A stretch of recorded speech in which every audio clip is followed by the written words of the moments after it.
you very, very much. Hopefully there's a 14th one. You can also support us if you want with a tax-deductible donation at nuyorican.org/contribute, or we have a Cash App, Nuyorican Poets Cafe. So you can do that. With that being said, let me post, copy and paste. Let me post who is on the list and guaranteed a slot. First 25 people who sign up are guaranteed a slot. I do have a waiting list. So hopefully we can get to people in the waiting list. You have about 4 minutes to do your poem. If you have 2 medium-sized poems, just do 1. We really got to stick to the time. I want to make sure that we get to everyone and hopefully everyone on the waiting list. So with that being said, I believe that I've gotten everything taken care of. Let's get to our list. First coming up, Braving It. Yes, the theme for tonight is superstition.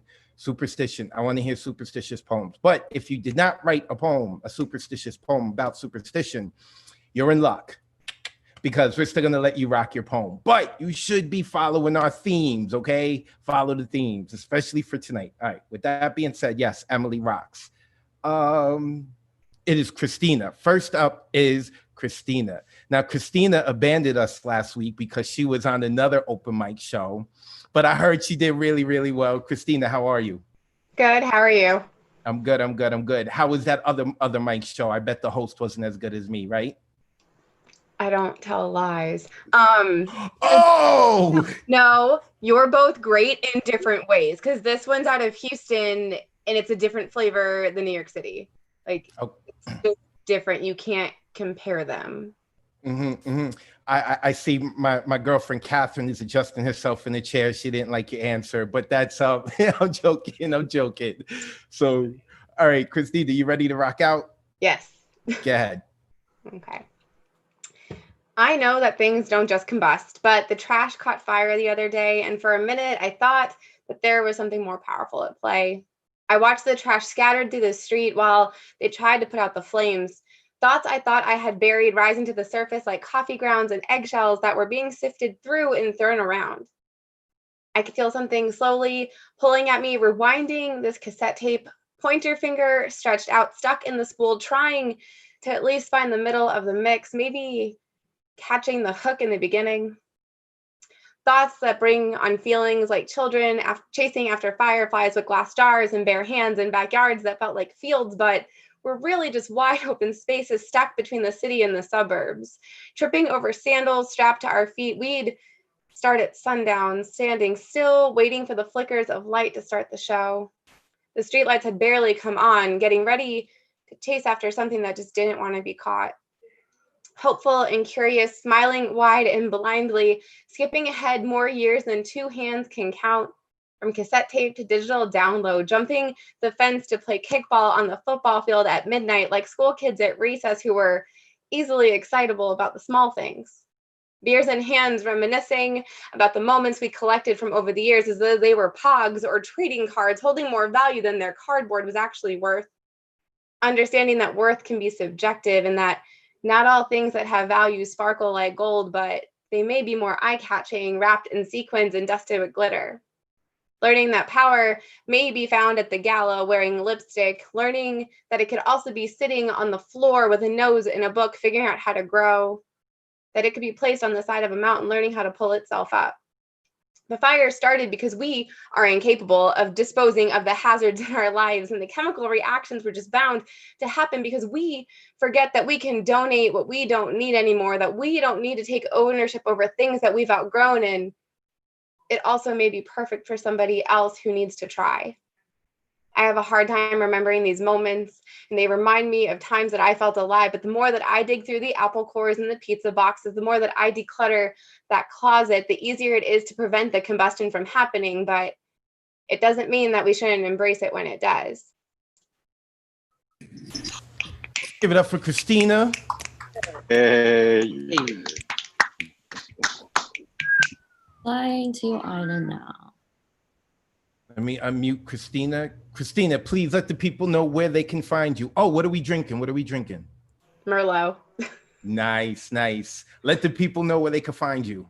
So on Instagram, it's Run, Sweat, Eat, Repeat. And then I will also drop it in the chat. And actually the fire, like a fire actually caught in a trash truck the other day, a few towns over. And that's actually how they put it out. They have to dump it into the street and hose it down to find the source of the fire. Wow. Crazy, crazy. Thank you, Christina. I appreciate it. Make sure that you guys follow Christina.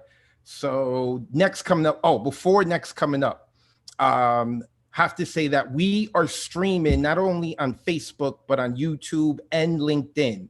So if anyone who's on LinkedIn, YouTube, or Facebook, hey, what's up? If you want to join us on Zoom, you can go to the Nuyorican Poets Cafe's page and you can click on the link and you can join us, because you're going to hear me occasionally throughout the night talking about the chat. Put this in the chat. Look what the chat's saying. Just like Christine is going to go put her information into the chat. So if you want, you can join us on Zoom or just sit back, relax on Facebook, YouTube, or LinkedIn, trying something new out. So next coming up to the microphone is, okay, I've been practicing this name, but I don't know if he's even here.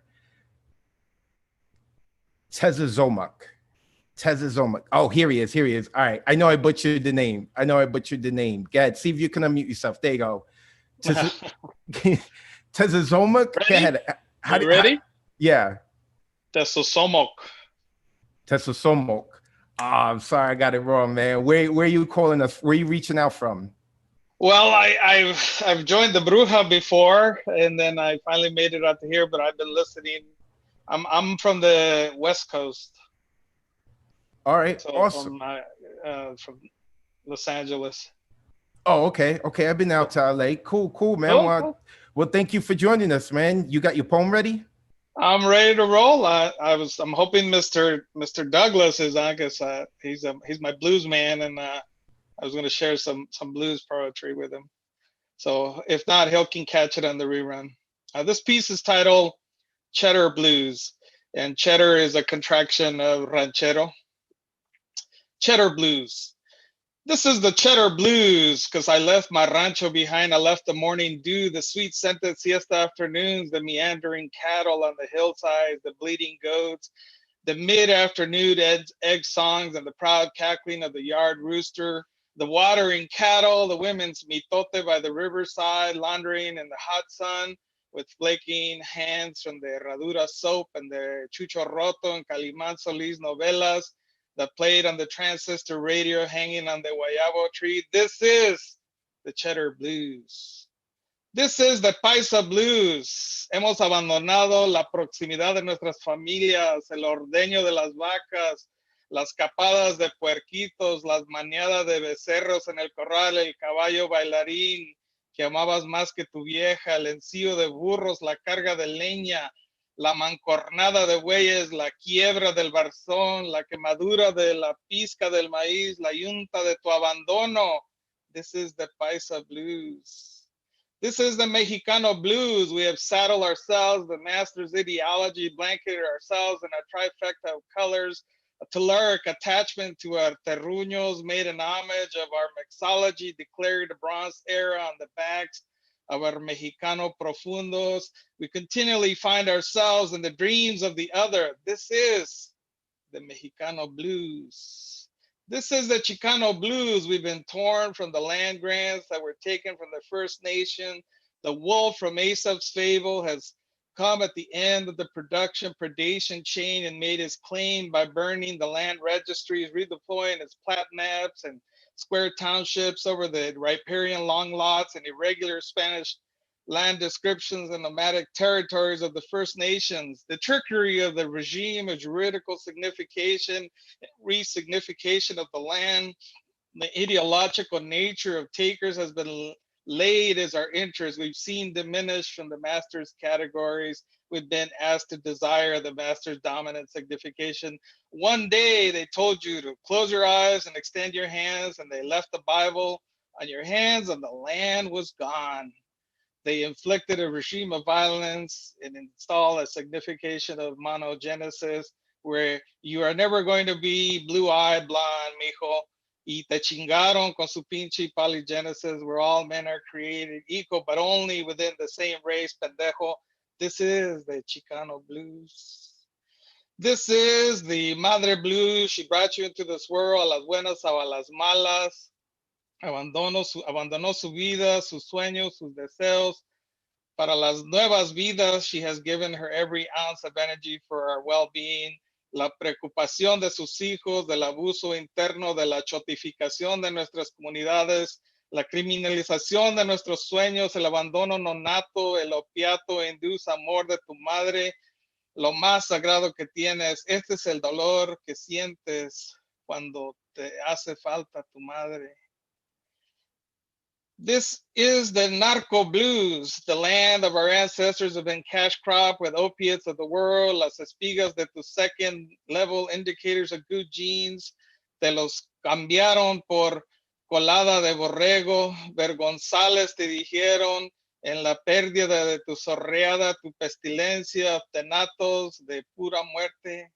The pollination of your future went with the demands of tus hipsters que te jalan pura colita de borrego y le mandan a pedir su mota y te dicen, ahí te va tu vergón, this is the narco blues. These are my blues. Woo! Give it up, give it up. Wow. Woo! Yeah. Yes.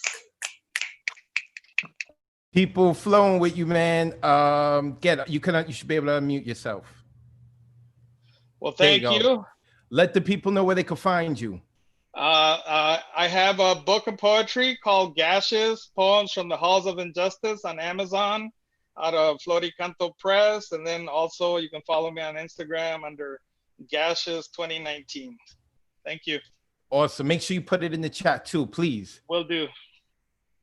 Had a lot of rhythm right there. Everyone was flowing, I saw it. Setting it up next for the apple of my eye, and that is Catherine. Go ahead, Catherine. You should be able to unmute yourself. Hello. Well, How are you? how are you? How is everybody? It's so great to be here. So great to be here in virtual space in New York. So I didn't know what to read for superstition. So I figured I'd read this piece that came out of me after 3.5 years living in Seattle. Anyone from Seattle? I know Zachary is. Anyway, I survived. It's called Seattle Scenesters. Okay. Seattle Scenesters. Seattle snobby scenesters. Seattle silly scenesters. Seattle silly, stupid, snobby scenesters. Insipid scenesters. Slothful, soulless, and soporific scenesters. All black and on smack with a heart attack scenesters. Dreadlock, dyed hair, and haven't washed in over a year scenesters. Street smart on SSI and going nowhere scenesters. Can I borrow $1? Scenesters. Spend money on cigarettes and alcohol instead of food scenesters. Life without a card. Or if you have one, it's falling apart scenesters. Seattle scenesters. Black clothes, black jackets, and black boots on a hot, hot summer's day scenesters. Spindly-legged and skinny with no muscle scenesters. Fashion-less, sloppy, dirty grunger scenesters. Overstimulated, undersatiated, scarred, and emotionally scared scenesters. Spliff smoke and bong token, stone 24 hours straight scenesters. Party crash and hey, I'm on the guest list because I play in some out-of-tune band scenesters. Seattle scenesters. Sadomasochistic with a whip scenesters. Sexually and anatomically correct scenesters. Leather-clad, chain-mailed, and chain-smoking scenesters. Coffee drinking, beer swilling, hating Southern Californians, eating at the hurricane scenesters. Dark shades on a gray day, even when it's raining scenesters. Seattle scenesters. Speed bunny scenesters, hop till you drop and stay up till dawn scenesters. Unlisted number scenesters, don't bother calling because I'll never call you back scenesters. Aleister Crowley scenesters, pagan Fagin, I'm gonna cast a spell on you, Satan scenesters. Black magic, white magic, and everything in between scenesters. Seattle scenesters. Sociopathic scenesters, stick you with a knife and rip you off behind your back scenesters. Psychologically transduced scenesters. Whisper secrets about you even when you're standing in the same room scenesters. All smiley on the outside, but cold like ice on the inside, scenesters. Intellectually degenerate, scenesters. Can't spell or converse worth shit, scenesters. Socially inept and spiritually bereft, scenesters. Seattle scenesters. Seattle snotty scenesters. Seattle silly scenesters. Seattle silly, snotty, stupid scenesters. And hey, you know who you are. Ooh, give it up for Catherine. Yeah. Thank you. That was catharsis. Catharsis of Seattle. Well, and unmute yourself one more time, Catherine, and let the people know where they can find you online. Oh, you can just Google me. I'm sort of everywhere, dispersed all over the universe. Okay, I'll put my name. Well, you see my name. I'll put it down, though. Thank you so much. Awesome. Thank you, Catherine. That's Catherine. All right, don't look too hard at her. That's my lady. All right, next coming up is, first time I'm seeing this name is Nico Kim. Where is Nico Kim? I just saw him a second ago. Oh, there he is. There he is. I got you. All right, see if you can unmute yourself. You should be able to unmute yourself. How's it going, guys?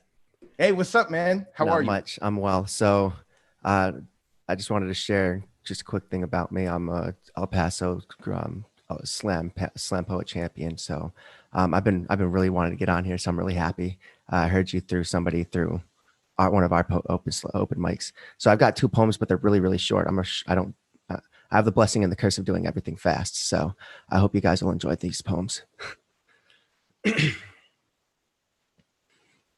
I came out the womb fighting fisticuffs with the Grim Reaper.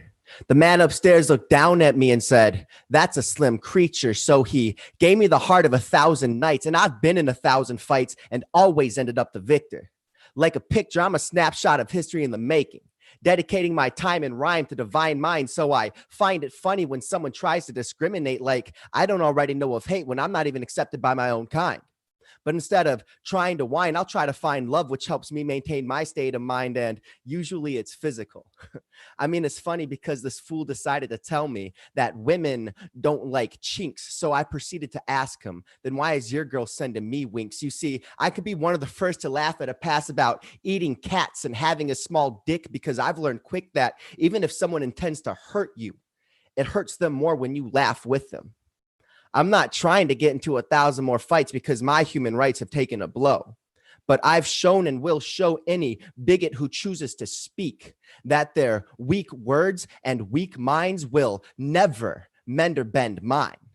And if they want to test me, they can catch me outside. With that, open. Most of my life, I've been told, open your eyes, Asian boy.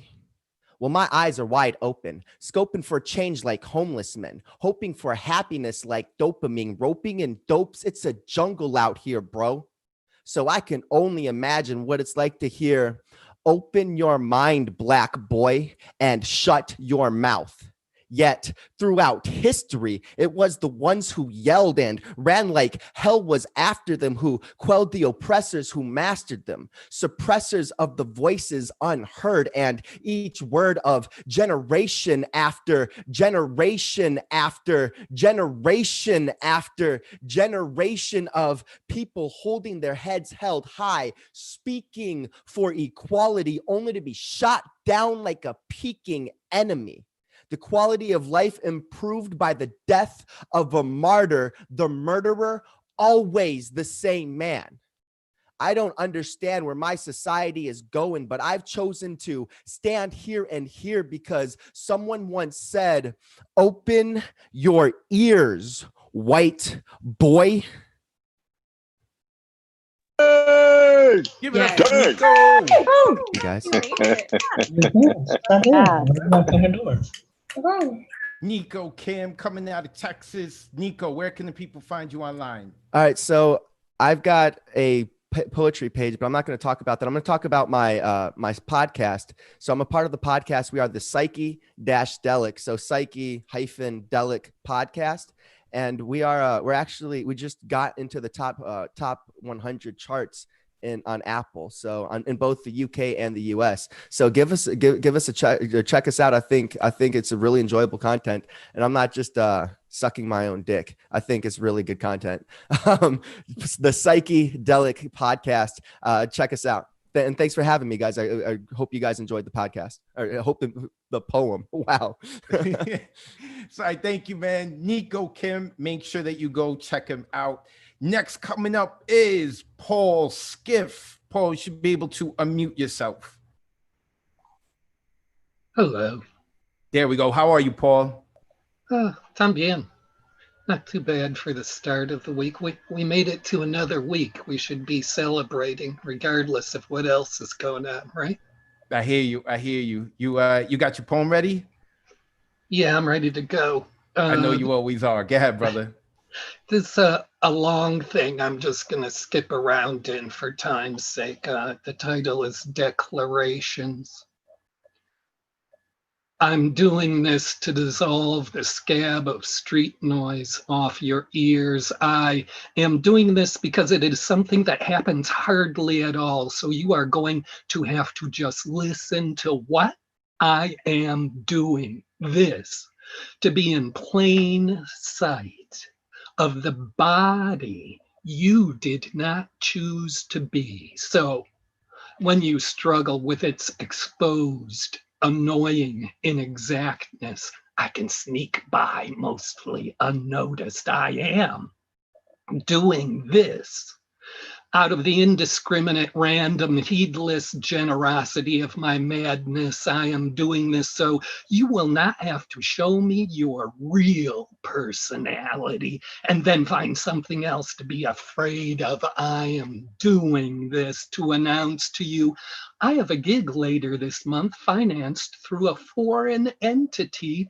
from a program bankrolled by the CIA. If you are interested in why your sewer system is not functioning and where your tax dollars are really flowing into, I am doing this for another few lingering seconds. So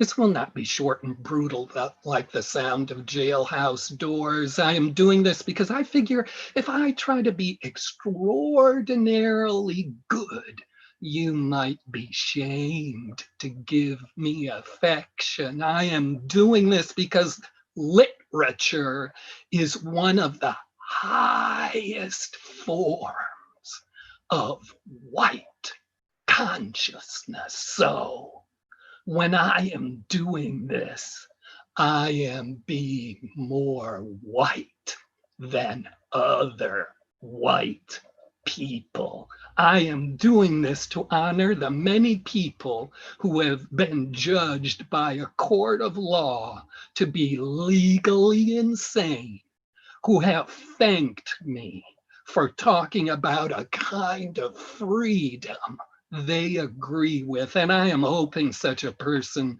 will hear I am doing this because the more I bamboozle your understanding, the more you let go and enjoy it. I am doing this to help me be able to just barely recall my mouth, if I remember right, is supposed to be for something other than biting. I am doing this as my body is often treated like a ditch into which so much policy, procedure, and conditional privilege have been dumped. If I do not wave myself around, the heat of decay will smother my songs into pure blab. I am doing this because life is a lucky wound in a game that inflicts it. But if I play by my rules, that will not matter at all. If I triumph, or if I am defeated, or if I heal, I will become an exit with no consequences at all. I am doing this.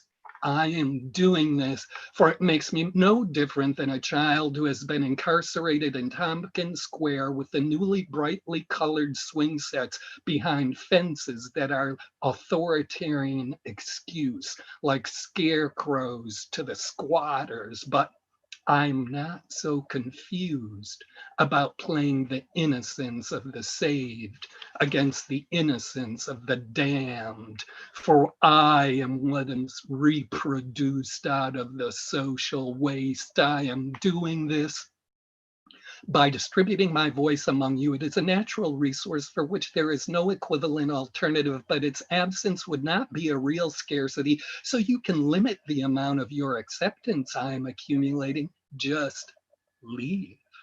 But do not think that will stop my power development or prevent me from flourishing if you leave here. My throat is an engine that runs on refusal. I am doing this here, even though this is not the time, or this is not the situation, or the way of being accepted. This is not the way of life or of facing each other by which we can receive each other or the world. But the microphone in this thing, the camera on it, the room you're in, the bodies we're all sharing proximity to telephonically, this moment cannot refuse to be vessels for the word. I am doing this because the police moved. They moved their patrols down from Avenue A to Avenue B to empty out the people, get property values down, and have small capitalists buy it for the gentry. That's why I'm doing this. Yeah, that's why I'm doing this here, to mobilize all of you and service this target behind my enemy's lines. I am doing this here because after this place becomes a hotel for rich people's dogs, the only things coming out of here will be noise and excrement. I am doing this so you will have to use discouragement and fear, the discouragement and fear you are feeling right now. I am doing this so you will have to use that fear as an impulse to escape the material security of your aristocratic spiritual fulfillment. I'm not going to take you beyond your limitations as a doubtfully necessary life form trying to implicate itself in superiority, abolished by your own need, twisted into an object. And let me just conclude by saying I am doing this to seal the pact between us. It's a pact that is given, not exchanged or paid for. I am doing this to separate myself, to throw understanding and mistakes at your own feet, to disappear between us like the aggression of love, returning to the kindness of nothing. Give it up for Paul. So drop the mic, please, Paul. That's what we doing.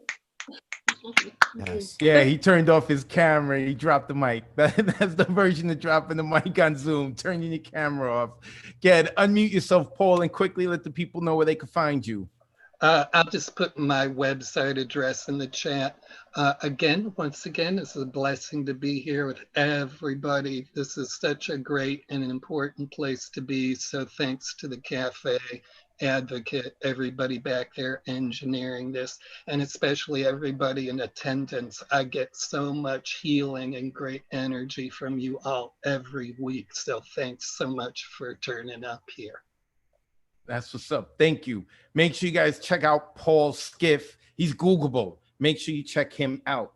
Okay, so real quick, you could go if you wanted to sign up. Tonight you can't sign up. Our list is closed. But if you ever want to sign up, you go to nuyorican.org, you click on the events calendar page, and you can sign up there. So our next open mic is this Thursday. So if you want to sign up for the Thursday open mic, you go to the Nuyorican website and you do so 24 hours before the show. So Wednesday, 9 p.m. Eastern time. With that being said, we are heading up to Buffalo to hear from the Withdrawn. What's up, man? How are you? Man, how you doing? I see you with the first cut. Okay. I was about to say that about you. I see you got the cut too, bro. Man, I feel like a different man, man. It's wild. Yeah. I feel human. That's what I keep saying. I feel human. But all right, you ready, man? You got your stuff ready? Yeah, I'm ready. Go ahead. All right, so this piece I wrote is called New York the 13th. I can't bring myself to say that I believe in good luck or bad luck because I don't believe in either one. Good luck does not exist for me because I believe in blessings instead. I believe in God. I believe that all the good things that have happened to me were a result of what my Father has and continues to do for me. You can't sit there and tell me that the doctors bringing me back to life was luck, that the gust of wind I felt on that sunny day guiding my balance up on that rock in Central Park was luck, that me making it out of high school without getting shot or stabbed because of gang-related beef was luck. I have faith. And it doesn't relate to any of the things I can see, but my faith is based on the overwhelming feelings I get that God is always here with me, in my heart. People who say, how can you believe in something you can't see, always seem stuck when you ask them how they can believe in love when they can't see that either. Bad luck does not exist for me because I believe in blessings instead. Life is the umbrella, and under that umbrella will be good things and bad. People ask, why does bad happen if God is real? Well, you have to remember that good and bad cannot exist without the other. Stephen Colbert said, it's a gift to exist, and with existence comes suffering. There's no escaping that. I used to never believe that things happen for a reason, but life has taught me again and again that things do happen for a reason. You may not know that reason until tomorrow, next week, 4 months, or 17 years from now. The end of my relationships have taught me what to settle for, what not to settle for, what I deserve and don't deserve. They have provided me with perspective and have opened the door to new experiences and people I would have otherwise not met. Loss has taught me how to comfort other people through their loss, how to empathize with them, how to understand suffering. My financial struggles have taught me that money does not bring happiness or spiritual security. My mental struggles have taught me that I need to be taking better care of my mental health. They have led me to go see a therapist, which is one of the best decisions I've ever made. To get other people to tend to their mental health and to have them realize how important it is to do so. Sometimes when bad things happen, it may be hard to distinguish whether the devil is trying to bring you down or if it's God trying to bring you up. What if sometimes it's neither one? When you've sat at both tables long enough, you can tell which one of the two is trying to get through to you. On other days, you may not even be sure. Sometimes bad may not be bad. The bad could be saving you from worse. You just never really know. But what I do know is that on the other side of the dark is the sun. I thought it was the end of the world when my 5-year relationship was pronounced dead. But what I didn't see coming was the extreme amount of growth God had in store for me. It's still becoming more than I could have ever imagined or asked. And with that being said, in a weird way, I'm grateful that it happened. It sucks that all these men hurt her the way they did, but I'm also aware if she didn't go through this, we would have never met. And no, this doesn't mean that I condone the emotional damage she's endured. If my friends that moved away from me hadn't left, I would not have been blessed with being able to inspire these women to write and perform, to have them walk hand in hand with me in the mental struggle that not many people understand. Of course, prior to the switch, I didn't wish that these things happened, but I know now that there was a reasoning behind them, that they needed to in order for me to experience today's beautiful. This life right here is the only one we get to live. There is no other timeline. To deny your story is to deny your truth. What happened has happened and you cannot change that. What matters from there and here on is your outlook and your mindset. Will you fight or embrace life? That is a choice that only you can make for yourself. You can't let people make it for you, and you can't make it for anybody else. What you go through does not define you because you are so much more stronger than the past experiences. You are so much stronger than whatever pain you have encountered and whatever pain you will encounter. Yes, those things have shaped you. But you know what they aren't? You. Tony Robbins could have not said this any better. Life doesn't happen to you. It happens for you. That's the end. You, baby. That was you. Yeah. Only you. Can I go back on the balcony? The Withdrawn, man, getting real deep and serious. I tried to unmute you. Brother, let the people know where they can find you. Thank you, man. It's at The Withdrawn on Instagram, thewithdrawn.com. I'm also going to add in my email in case anyone wants to reach out, since I'm not on social media right now. So just thank you for everything. I appreciate it and hope everyone has an amazing ass week. You too, brother. I appreciate your poem and being so open and vulnerable, and I appreciate the cut. Looking good, looking good. Thank you. Thank you, man. That is The Withdrawn. Up next is Gigi. Gad, you should be able to unmute yourself, Gigi. Hello. Hey, how are you? Good. How are you? I'm good. I'm good. I finally got a cut, as you can see. I know your haircut looks phenomenal, and the Withdrawn's beard lineup, perfect. Y'all look mint. So proud. Oh, brings my heart so much joy as a barber. All right. Yeah, you can rock out. You ready? Yes, I am. Yeah. All right. So I have two poems, and the first one is called Bad Luck Mistress, and the other one is called Fortune Teller Love. I'm just going to get right into it.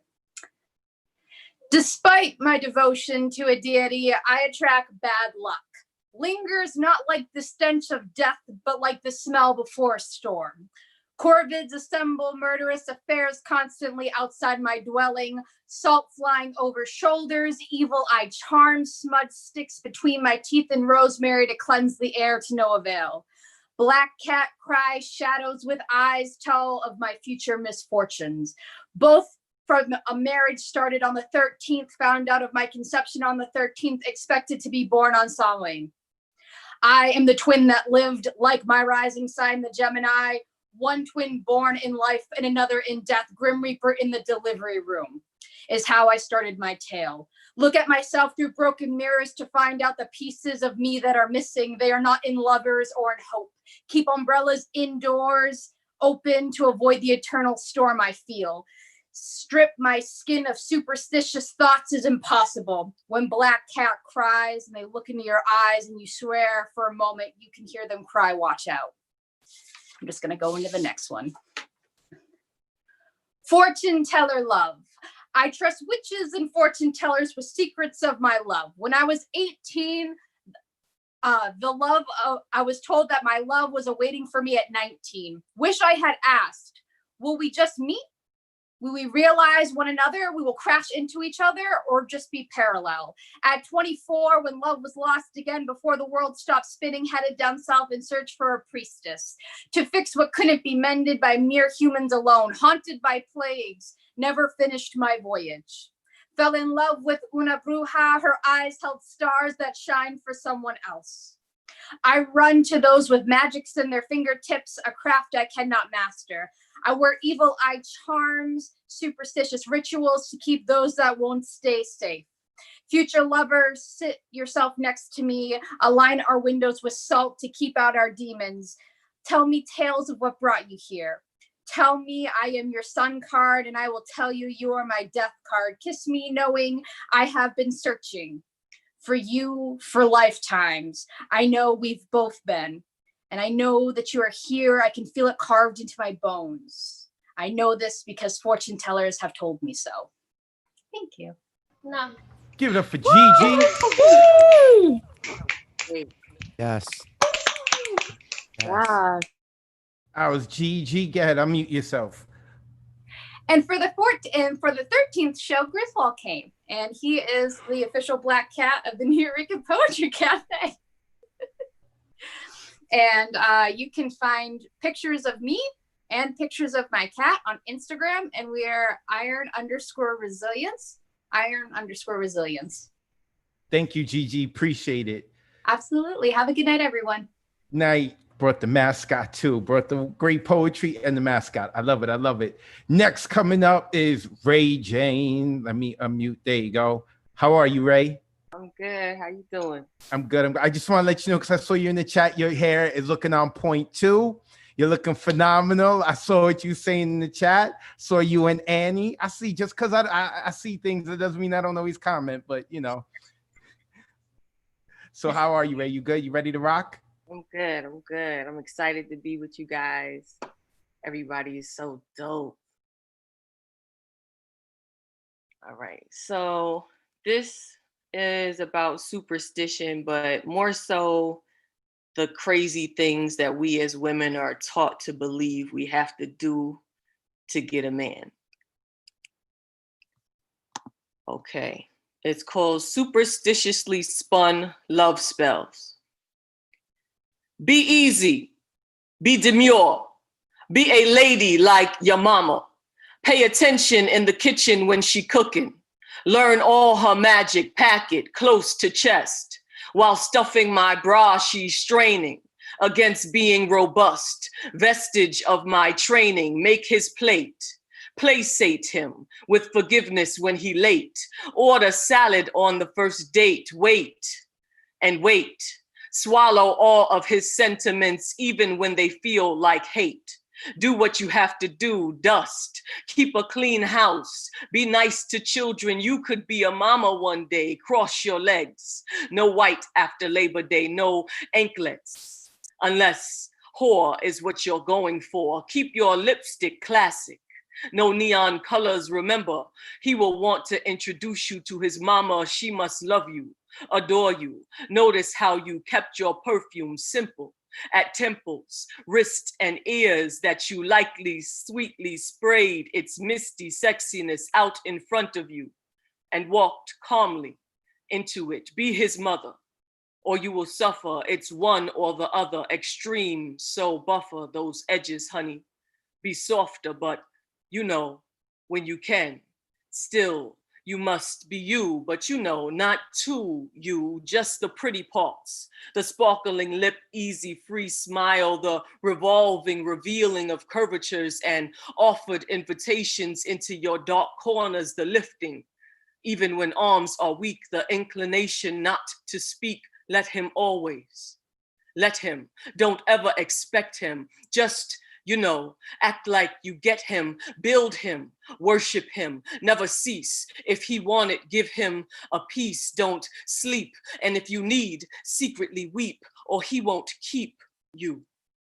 Oh, and you must be a big old nasty freak, but not when you want. Just when he can see, you just have to be, you know, frilly.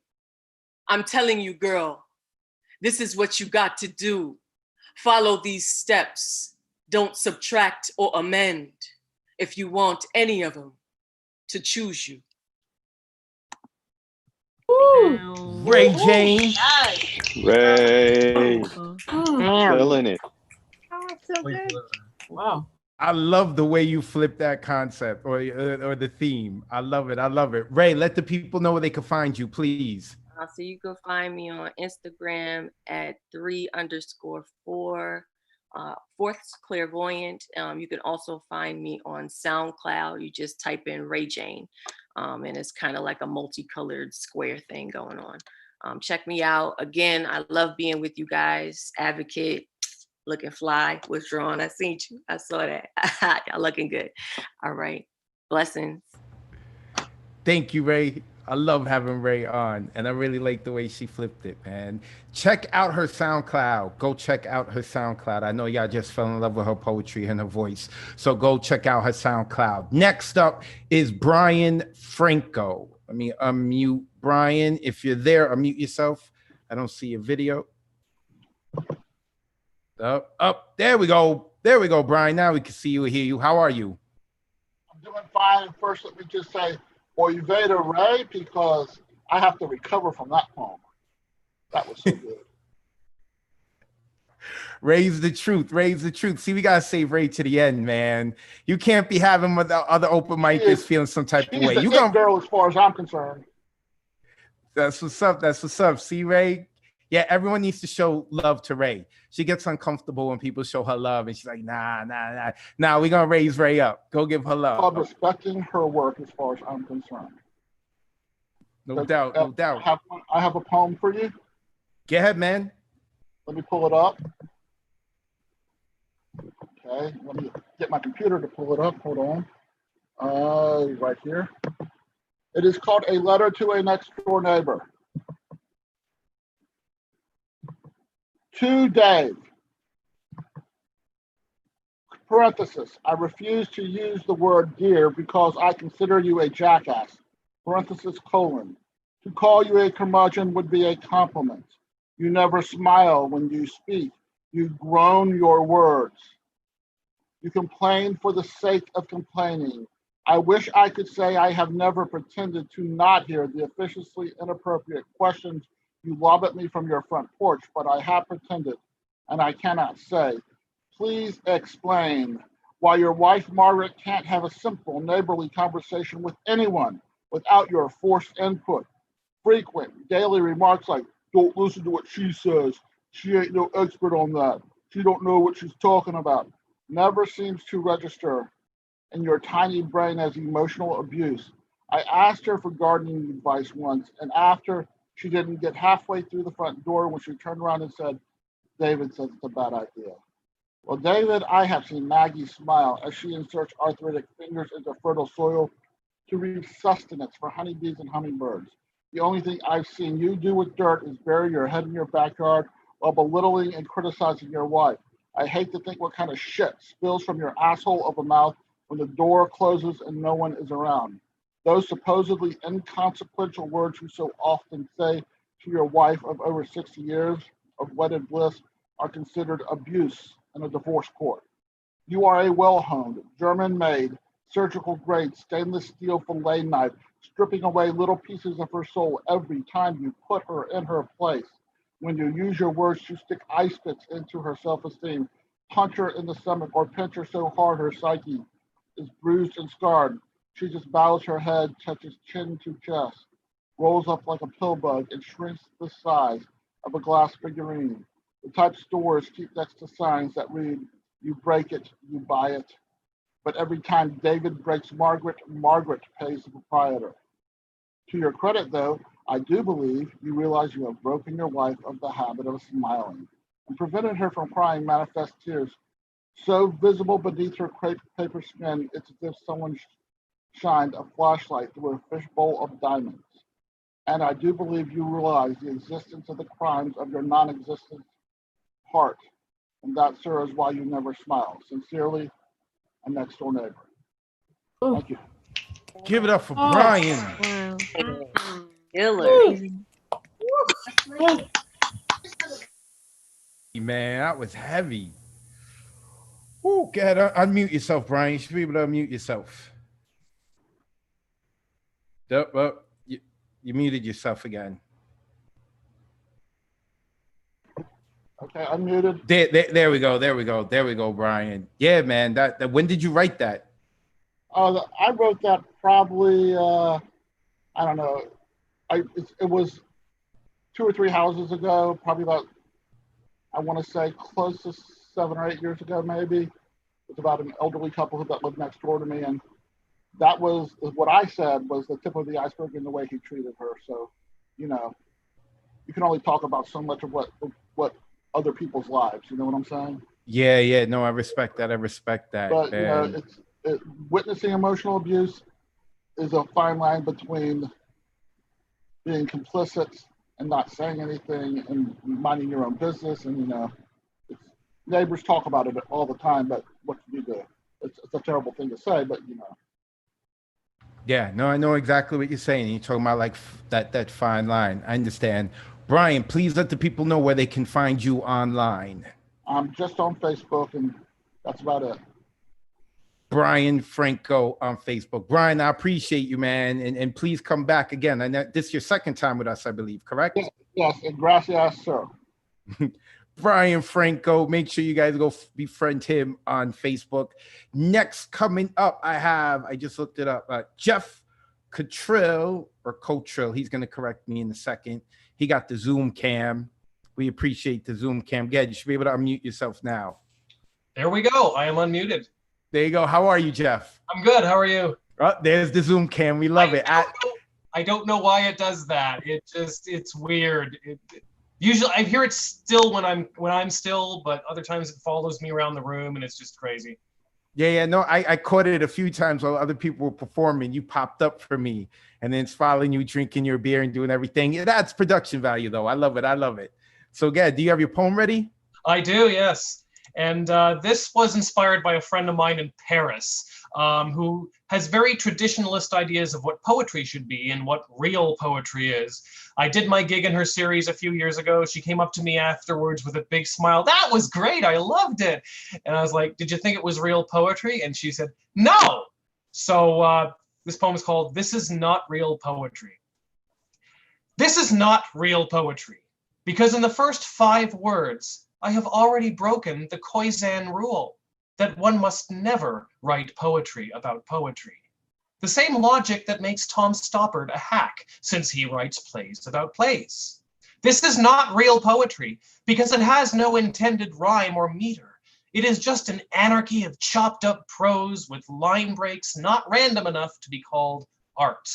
Best to chuck it down a literary memory hole with William Carlos Williams and his breakfast plums. This is not real poetry, because it is devoid of concrete sensory imagery, and poetry is worthless without concrete sensory imagery, or so the real poets tell me. The argument I hear tends to go like this.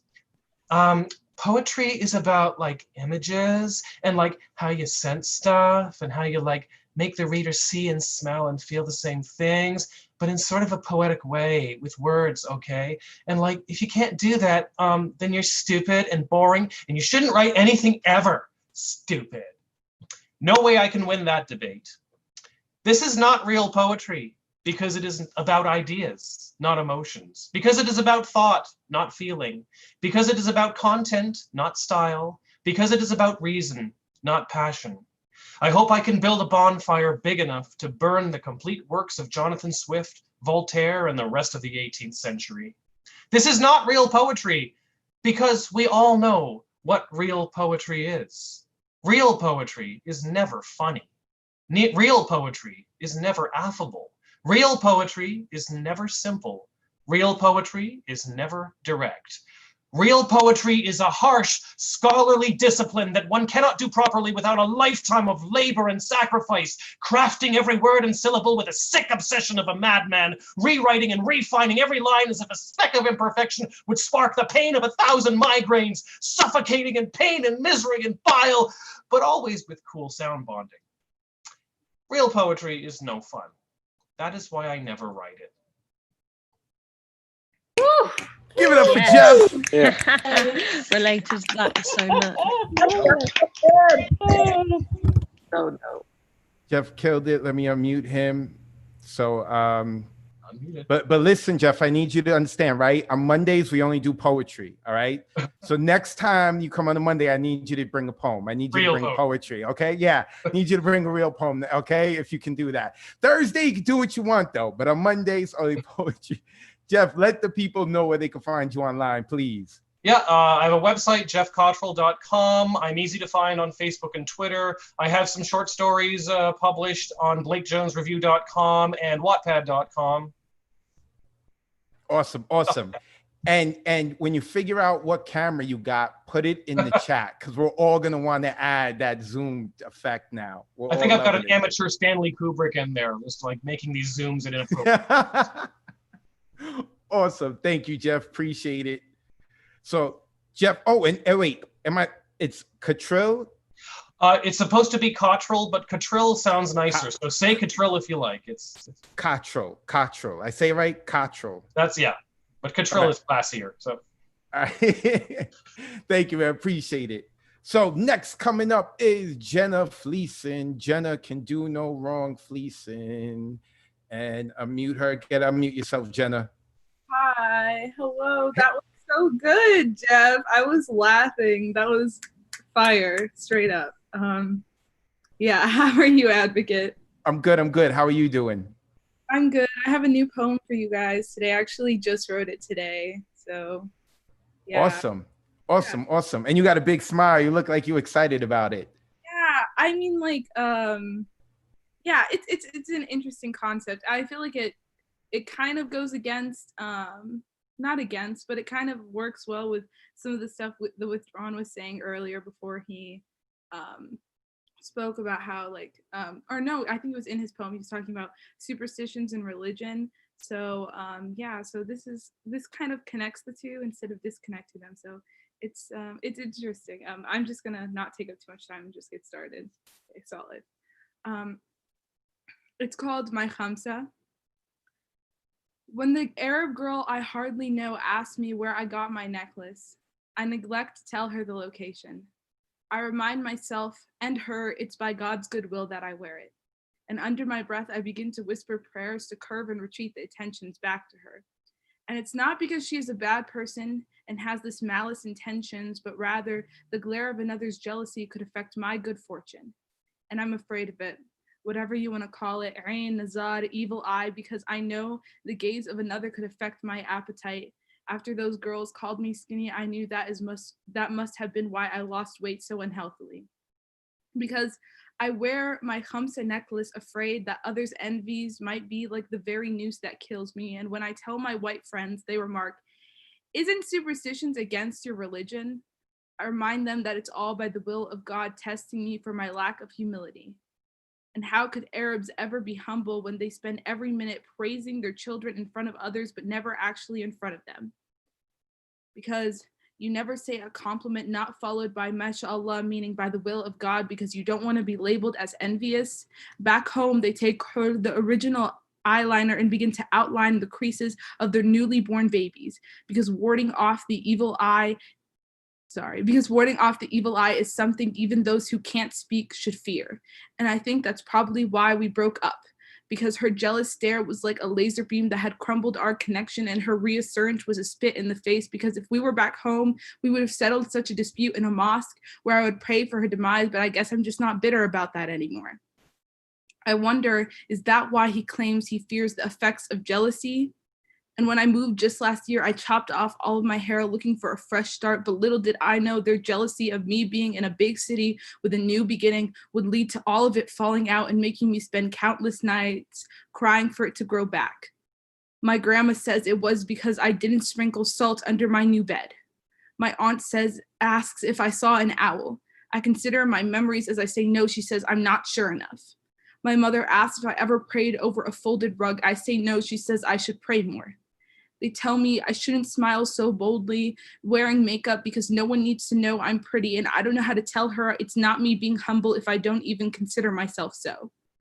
And now I have learned my lesson to wear Fatima's hand around my neck to deflect their energy back to them and thank only God for the good that happens to be by his hands.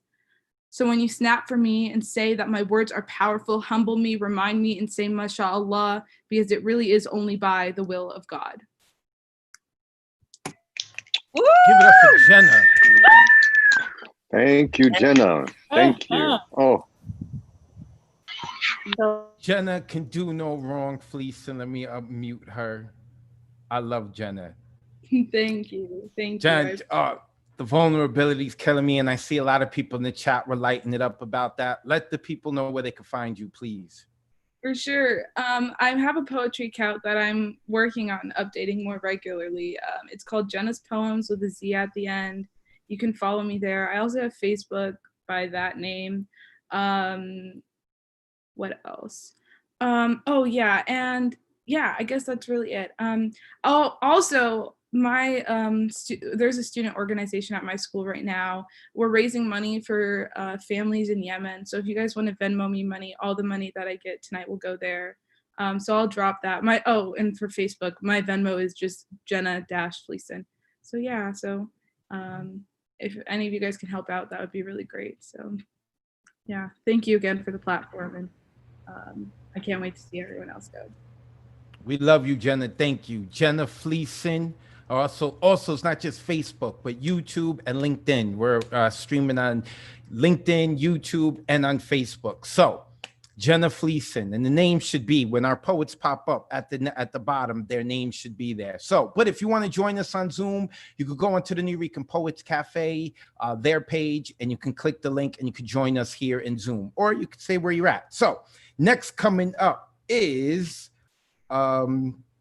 where I just Ron Mark Thompson. I saw Ron. There he goes. The happy faces in the background. Go ahead, unmute yourself, Ron. Hey, advocate, I'm envious at the withdrawn in you that you went to the barber before I did. But I'll try to get all this off. I can't take it anymore. I had to, man. I had to. I saw an opportunity. It wasn't even my barber. It was just a barber who was open. And I was like, I'm here. So, but go ahead, brother. You ready to rock? Yes, I am. And I'm sorry, it's going to be a little bit different than Jenna's. I'm sorry to follow you, but I'm happy to follow you. And first of all, I thank you for these themes that you give us. They really challenge us to come up with some stuff. So here's what I came up with. I don't consider myself superstitious, but I wonder if I should be more careful. I remember last week I walked under that ladder. Something bad happened. And then a cat crossed my path. And no, that cat wasn't black. How racist of you to think that? Can it be a white or orange cat crossing your path, which may or may not bring you bad luck? Or couldn't it be a dog? I think we should change that superstition. Yes, let's change that as quickly as the Dixie Chicks drop their first name, or Lady and the Bell reduce their last name to just A. And how about yesterday when I got breaking up a little? You could pick it up from there. You were breaking up a little, but try. I think what it is that when you start to like project your voice, that's when you're cutting off. I think.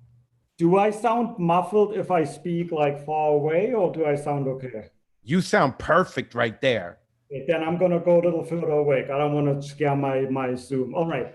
So a cat crossed my path, and no, that cat was not black. How racist of you to think that. Can it be a white or orange cat crossing your path, which may or may not bring you bad luck? Or couldn't it be a dog? I think we should change that superstition. Yes, let's change that as quickly as the Dixie Chicks drop their and reduce their last name to just A. And how about yesterday when I got home and opened my umbrella all the way inside, well, into my bathtub. And dry overnight. Wait, you're breaking up again. Can we try again in like another 5 or 10 minutes? I'm sorry. No. See, now you sound good. It's that I think I can hear it that it's going bad on my. I can hear the breaking up on my side now. All right, I'm gonna try to get back to you. All right, you can work on it. Thank you.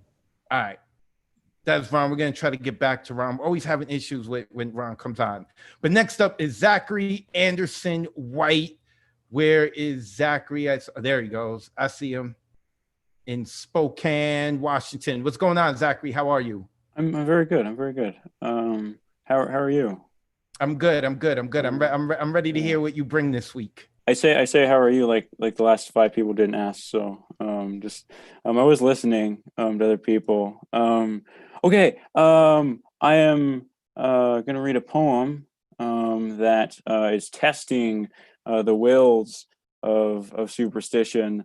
I'm here with my girlfriend, but I'm gonna read a poem called "I'm Not a Ladies' Man." I'm not a ladies' man, but if I were, I'd be the ladiest man. I have a date would no longer be an applause line. My compliments would neither be cute nor creepy. They'd be kind and less and more complimenty. I'd have a silver tongue, in fact, and that silver tongue would be a double entendre. People would stop complimenting my clothes as though they have nothing else to compliment. If I were a ladies' man, women would talk to me and wonder if I'm single. Women would talk to me and not wonder if I'm on my meds. Women would talk to me. If I were a ladies' man, my smile would make you smile back instead of being afraid for your yet to be conceived children. My smile would make you hope you have yet to conceive children. I'd have a plaid shirt that would start saying, I'm put together, and stop saying, I'm a picnic blanket. Additionally, I would make every woman fall in love with a metrosexual. If I were a ladies' man, they wouldn't care that by metrosexual, I mean I have a train fetish. And whenever I made a train pun, they'd be all on board. If I were a ladies' man, my personality wouldn't just make me a friend, it'd make me a lover. If I were a lover, I'd be a damn fine lover. If I were a damn fine lover, damn, I would love her. Thanks. Zachary Anderson White. Quite bright on him. Uh, Got a girlfriend. yeah, that's me. Love it. Zachary Anderson White, get unmute yourself. Brother, where can the people find you? And yes, you can talk about your open mic. Go ahead.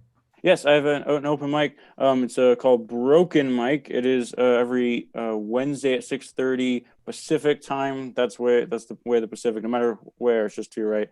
And I it's 6:30. It's like this, but like more chill. I couldn't get like anyone except for Jenna to go, and then I said, hey, Jenna went twice, and then like 17 people from New York showed up. So yeah, it's Jenna will probably be there next week if that's any incentive. Again, if you type in like Facebook, like Broken Mike Spokane, you'll find it, find the link and stuff. I will post it in the chat. You're all very beautiful, and I appreciate all of you being here. Thank you. Thank you, Zachary Anderson White. Jenna, you can promote that stuff on your poetry page too. All right, you need content, you can promote that on there too. All right, so next coming up is Paul Conqueso. Where is he? There he is. Eyes wide open. Good. You should be able to unmute yourself. How are you, brother? I'm chilling. I'm all right. I see that Chance reached out to you a while ago. He wants to email you. He got opportunity for you. I'm suspicious of that, man. Chance just out here adding everybody, so I'm a little wary. I'm a little suspicious, superstitious. He in a good mood today. He celebrated a birthday today, not his, but maybe he'll talk about it later. But we're gonna get to the poetry. You ready to rock out? Yeah, I'm ready for my prompt inspired shit. Yes. So this piece is called A Little Stitious.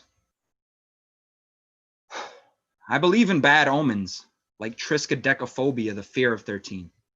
Friday the 13th, 13 colonies, 13 ghosts hanging from southern trees, swaying in antebellum breeze. Who watches the watchmen when the watchmen lynch those they're supposed to protect? Shepherds murdering herds of sheep, all black, like Halloween. Black cats, black cauldron, black revolver, black clips, white robe under, black vest, black bodies hanging from limbs of black poplar trees, black blood on the leaves. Black executions common amongst white America's checkered past, white collars checking chess, with pieces hacked from black birches decomposing gray matter wrapping roots. Got a body in the trunk, because our bodies are the trunk of the tree of life. Cut us down in our prime and see just how many rings did you bother to count before you hack them up, whittled into artisanal benches for hipster bars where tips in jars go not to pay the brown and black waitstaff, washers, busboys, but of course, their European owner who colonized the Caribbean, cuisine he stole and marketed it as upscale, deconstructed, first of its kind. They even gentrified our fries, cut wide and assaulted with the blandest shit, pirating Caribbean on their jungle cruise to pick and choose humans, garnishing anesthetized palette of Epcot plates, 3-hour waits, $10 shakes, wristbands scanned just to sit and drink an ambiance of immigrants paid part of a livable wage, banging on bongo drums with straw Panama hats and guayaberas on. Welcome to the Bing Bang Bong, corporate enslavement of America, swapping pagan gods for Disney-fied deities, replacing slavery with prison wages and child labor with overseas child labor, draining rubber trees to make latex plants, prophylacticiding Adonis, Pan, and Ra. Gotta be LeBron, Jay-Z, Bad Bunny, or Cardi B just to make it out. This Amazon to shuck and jive and recite taglines in Spotify ads, which spread our ass wide for the staff of the capitalist flag they have planted in sacred soil, pipelining oil to suck from Mother Nature's tit. Pruned and shriveled as a Capri Sun packet drunk and tossed in a dump by the overfed cheeks of Columbus's offspring, outraged at his likeness being dragged and decapitated openly, as he did Tainos, Africans, and other First Peoples globally. Our roots will grow and protrude through those who use them as mulch, twisting cuticles pushed through bodegas and Trader Joe's, small salons and supercuts, taquerias and Taco Bells, and all our limbs will rise and swell and drown this jungle of concrete with fertile dirt. You will learn when you cut us down, 2 more grow even stronger because we are trees, and trees are independent lungs which pump and flood the world with oxygen and paper cuts. Paper works for those who don't wade through paperwork just to say their body cam was off that night. You want to do good for the earth. Be a decent contributor. Be a tiny bit compassionate. Turn in your fucking badge. Don't turn backs on the thousands of kids who've gone missing from detainment camps, tens of hundreds of girls sold into sex trafficking, and countless black bodies mangled in the name of new slavery. So to honor them, we will drill into the white pulp of this infected tooth and pull out roots of the canals rotting into black spotted fungus, black belts strangling breath from black diaphragms screaming for justice every day, every hour. Black bodies cursed by our 13th Amendment, legislating prison as private plantation pipeline. See, slavery didn't die with Juneteenth, cursed as laws of three, mark of the beast, the original sin of these 13 colonies, graffitiing White House with writing on wall. Of every monument carved into flesh, defacing each colonial icon built by black hands at the whips of white grips, fastening black necks into a flag forever fashioned as noose. Because their bones were used to construct foundation, but their skin was never integrated into its coloring. A nation literally built upon a black and indigenous burial ground such as ours is doomed to be cursed for far more than 4 centuries. In India, agriculture is practiced jhum, a method of farming used to create nutrient-rich soil from land that once grew native plants and trees. Westerners call it slash and burn, a far more aggressive term for destroying what was, incinerating bad crop to make way for the new. And that's what we'll do. This awakening is America's collective act of jhum, raising plantations, statues, and hanging trees down to the compost to grow an even more sturdy trunk. From the fertile soil fortified from 400 years of ancestors' remains, fertiling faith, reparations made from the same land stolen to raise a whole generation of sharecroppers, yeomen, and farmers, only recognizing strange fruit from true American history lessons finally being taught in school. Give it up for Paul. Yes. Oh, yeah. Good. Wow. Good, too Amazing, good. man. Paul Conquistador. Everybody wants to be in Paul's class now. That's what I'm seeing in the chat. Everyone wants to be in your class now, Paul. Paul, let the people. Go ahead. They could drop in anytime they want, free for the free. No doubt. Where can the people find you online? You can find me at Paul Conqueso on Instagram and Venmo, and I'm gonna drop the link to my students and I published a quarantine magazine. We have a forthcoming Black Lives Matter magazine called I Can't Breathe coming out sometime in late July. So I'm gonna plug the Quarantine and also plug my IG in the chat. So if you look it up on Amazon, Quarantine, we just threw it up there today. All proceeds are going to charities for pandemic relief. That's what's up. That's what's up. Thank you, Paul, for coming by and blessing the Monday night online open mic. Appreciate you, brother. Appreciate you. That's Paul Conqueso. Next coming up. Oh, real quick. I know I keep forgetting. I want to make sure I get to as many people. Once again, I have to thank the NEA, the New York State Council on the Arts, the New York City Department of Cultural Affairs, Amazon Literary Partnership, and the New York Community Trust for sponsoring our free online events. You too can help donate. You too can support us with a tax-deductible donation at nuyorican.org/contribute. And as I always say, if you can't, then just share about the Nuyorican. Let the world know what we're doing. Let your network know what we're doing. Invite them to what we're doing. Our next open mic is on Thursday. It's at 9 p.m. Eastern. It's hosted by La Bruja. Poetry, comedy, music, everything goes there. And you would sign up Wednesday night on the Nuyorican website, nuyorican.org. Okay, with that being said, Kai Brackens. Let me unmute Kai. There we go. Hi, Kai. How are you? Hi, I'm good. I really don't want to go after that because that was too killer.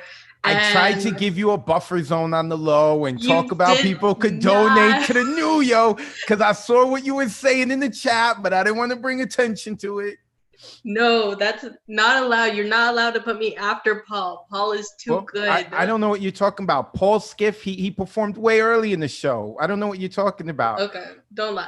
I'm more nervous than when I first started coming here because I have new shit with a new spin on something I don't do because I can't sing. But like the beginning line is a rendition of "Very Superstitious" by Stevie Wonder. So yeah, hey, Kai, I guess we'll out. go. This is called Black Magic Woman. She's very superstitious. She's writing on the walls. She gave you 7 years of bad luck. because you went and broke her heart. Very superstitious, Stevie once sang. I wonder if he knew that this girl is superstition. Is all black cat, no scratch that, more like 13 reasons why you don't fuck with a witch. You see, she is what they call a black magic woman with a body like the cosmos and a confidence like the Big Bang, hot and universally life-changing. And though you have tried to reduce her to be as insignificant as salt over the shoulder after spilled, she's more like broken mirror, kinda important. 7 years of bad luck hanging on you like a bad omen. Child, you see, I am voodoo queen, able to speak blessings into hexes the moment you play me. You keep calling and texting me like I can take away this curse. Darling, you walked under that ladder on your own. Stop asking me to cross your path again. You'll never be ready for all this bad juju. How if I walked in again, you'd feel like a hearse that just drove by and you didn't bother to hold your breath. Wake up every morning on the wrong side of your empty bed. And trust me, this prophecy is already in the making. No use trying to run from it now. And somehow you seem to grow colder with this chill of a public execution. You see, I don't need to give you the evil eye to give you sickness when you were in health. Just got to give my biggest smile and rearrange you out of my life so you can stop hanging around like bad feng shui. You see, I have finally found my balance again, stars all aligned, the Libra and me perfect harmony with your dissatisfaction, while your life is Mars in a permanent retrograde. Because karma always comes around again, and my karma came in the form of the most beautiful boy, while yours was me walking away. Laying your memory to rest like a bad spirit trying to cling to me, trying to possess me, but you are no grade A devil's son. You are just a meager inconvenience like grade C horror movie, yeah. Very superstitious, Stevie once saying, little did you know that she was superstitious. That if you played Three Kings with her, you'd wind up the fool every time. End up an unholy trinity of at least 3 of the 7 sins, pride, lust, and greed, which is funny since your greed led you to want both her and I, and we can both tell you that your skills are nothing to be proud of, son. That lust doesn't make you good in bed, son. I bet you wish you knew that cheating on me is what someone would call leaving the door wide open for all kinds of misfortune. That I would wind your clock back and leave you in a permanent witching hour, and that every time you'd wake at 3 a.m. for the next 7 years, I would be your apparition. That I would be the bruja in your life that you didn't realize you'd want back until I was gone. Wish that your horoscope made it easier to read me. Darling, you can wear every rabbit's foot you can find, kiss that lucky horseshoe, cling to the 4-leaf clover, even make a circle out of salt to ward me off in the end. It's not me who's haunting you, making your love life so unlucky that you think your only hope is coming back to me, think that getting my heart again will be enough of a charm to get rid of your demons. No, it's because you can't smudge out the ghosts of what you did. They are why you're still texting me at midnight, gambling again with your good fortune. I'm not very superstitious, but you are.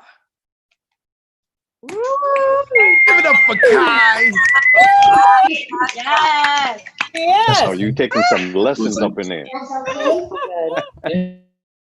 Poem's not good. I can't go after poem. Horrible. Oh, no, I can't. There you go. Kai, you killed it. That was fantastic. Thank you. I honestly was having such a hard time writing this poem, and then that ex who is being referenced in this actually texted me again this morning. And so I finally, right as New Year was starting, I finished writing it. So we're good. Awesome, awesome. Let the people know where they can find you, please. So you can find me at Kylene Brackens on Facebook, or Kai_the Loud Fat Mixed Poet on Instagram. Or if you're feeling like being like personal friends, because I'm always looking for friends, Kai 2001 or Kylene 2001 on Instagram as well. Thank you. Awesome. Thank you, Kai. Kai Brackens. She did it. Yeah, it was fantastic. All right. Next coming up, someone I got a beef with because I saw what they put in the chat, and that's Max C. Got to unmute yourself. Max C, you got jokes on my jokes? I saw you said he's got to be a dad because he's telling dad jokes. Really?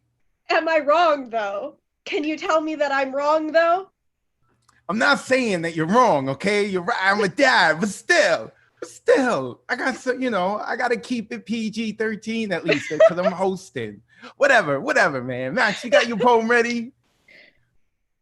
You got your poem? I'm sorry. I'm like really thrown off because usually I get to hear Kai's poems before she performs them, but since she finished this one late, I'm just like, whoop! Like my brain is gone. But we will try. Whew. I want to make you superstitious, have you crossing yourself when I walk by, trying to avoid the evil eye. Want to hear whispers of wit from your lips as I resurrect your ghosts in front of you. Karma is a bitch. No, karma is kind, but she's calculating. Justice comes at its own pace. So sometimes we need to take karma into our own hands. With the shit you did, I want to scare the living daylights out of you, become the monster under your bed, have you tossing salt over your shoulder in an attempt to blind me. I want my face to appear in every broken mirror, and I want you to remember this next time you dig your claws into someone, that no deed goes unnoticed. When you hurt someone, either the universe or I will make you regret it. I am the black cat in your path, and with each one of my 9 lives, I will haunt you, make you wish you had opened an umbrella inside or walked under a ladder instead of fucked with me. So, bitch, you better be superstitious. Give it up for Max. I love you. You did so good. Thank you. Maxie. Max, for it felt like just a little bit like you were threatening me because I didn't like you. You telling me I had dad jokes, man. Whatever, Max. Let the people know where they can find you online. I actually didn't write that about anyone at all. I just didn't know what to write for superstition, so I just went for it. I'm at Maxie Boy Poetry. I think that one's with an I. It's MaxieBoy_poetry on Instagram, and then at Maxie Boy, where the I at the end is a 1 everywhere else. Awesome. Thank you, Max. That was Maxie. I'm going to try not to tell too many dad jokes now because I know Max is going to say something. All right, moving forward is Roz. Oh, there's Roz. Look at that. Roz got her hair done too. And what are you near a fan? Because it looks like you blow like you in a movie or something. It looks like the lighting, the wind, the new hair, like the production value's rocking right now. It is a fan, and it's because I'm hot, not because I'm trying to add production value. But I mean, I guess if it works, right? It's working. It's working. You're looking fantastic. How are you? Thank you. I'm good. I wrote this piece today. And I had fun with it because growing up in a Puerto Rican household was superstitious on its own. So I hope, anybody can relate. This one is called Welcome to My House. As a Puerto Rican, I came from a house of superstition. Our first piece of jewelry was La Mano del Azabache. It is the famous gold bracelet with a black charm in the form of a fist. Listen to this. It is believed to protect newborns from mal de ojo, aka the evil eye. Old school idea of the word accessorize. Ever heard of the rule of 3s? God forbid one death happens, 2 more leaves will fall from the family tree, inevitably. Speaking of trees, itchy palms were celebrated because it means money is coming in somehow. Oh, and the flying chancleta that never missed the target if you open an umbrella inside the house. Knock on wood for luck as you speak. Not even safe while you sleep. A nightmare of falling teeth meant someone was gonna die for sure. If you wanna be broke forever, pull your purse on the floor. If you drop the utensil in the house, you'd have company knocking at your door. A spoon meant a woman was coming by. A fork meant it would be a guy. And if a knife hit the floor, there would be a fight. Damn, how did we even sleep at night? Brides to be courted too. It's bad luck for the groom to see them right before they say I do. Mirrors are to be handled delicately because a crack in one of them meant 7 years of misery. If you had a nosebleed, a penny on the forehead would do the trick. Vicks and ginger ale was the holy grail when we were sick. I was told walking backwards was calling the devil. Of course, I tried all these as a natural born rebel. Who needs Ouija boards and a Candyman or Friday the 13th when you have Abuela in your ear? Cultural mixes of warning, tales, and fears. Welcome to my house.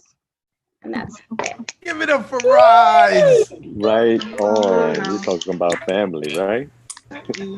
Yo, Beautiful. Roz brought it back, man. There was so many things. Yeah, you should be able to unmute yourself now, Roz. So many things that you said that I was like, oh my God, I remember that. I remember Yeah. so much. I mean, like, it's literally an homage to my grandmother because she raised me. And so I grew up listening to all this, I guess, crap. I mean, I don't believe it. And looking back, I realize how silly it sounds now, but it, you know, we were fed this stuff as kids and growing up. So, you know, it's part of us subconsciously, you know, at the very least. It gives us character. That's what it is. Yeah. It gives us character. So to all of you who didn't go through that, you missed out, man. You Yeah. missed out. Roz, let the people know where they can find you, please. So it's Through Her Big Brown Eyes on Instagram. I also have my website, throughherbigbrowneyes.com. And that's about it. I'll put it in the chat for those of you who don't already follow me. Everybody was great. I love you all. Can't wait to listen to everybody else. Thank you so much. Thank you, Roz. Through her big brown eyes.com, through her big brown eyes on all social media platforms. Check it out. That is Roz. And I'm sorry, Withdrawn. I really thought me and you were gonna have to like fight it out to see who had the best hair tonight, but I really think it's Roz, man. Even without the wind. The wind is out in effect, but even without the wind, looking fire tonight, Roz, fire. So next up is Ryan Rivera. And I don't see a Ryan Rivera. Let me see. Is there a Ryan Rivera going once? I don't see a Ryan Rivera. So I think we're just going to move on. Ryan Rivera going once because I know Norm Mathematics is here. And yep. All right. So we're going to go with Norm then. Norm Mathematics. I muted you. There you go. How are you, brother? Thank you. Thank you. I'm doing wonderful. And I hope you're doing as good as me, bro. I'm popping. I'm doing good, man. Yeah, the shows that it's definitely popping, man. Definitely popping.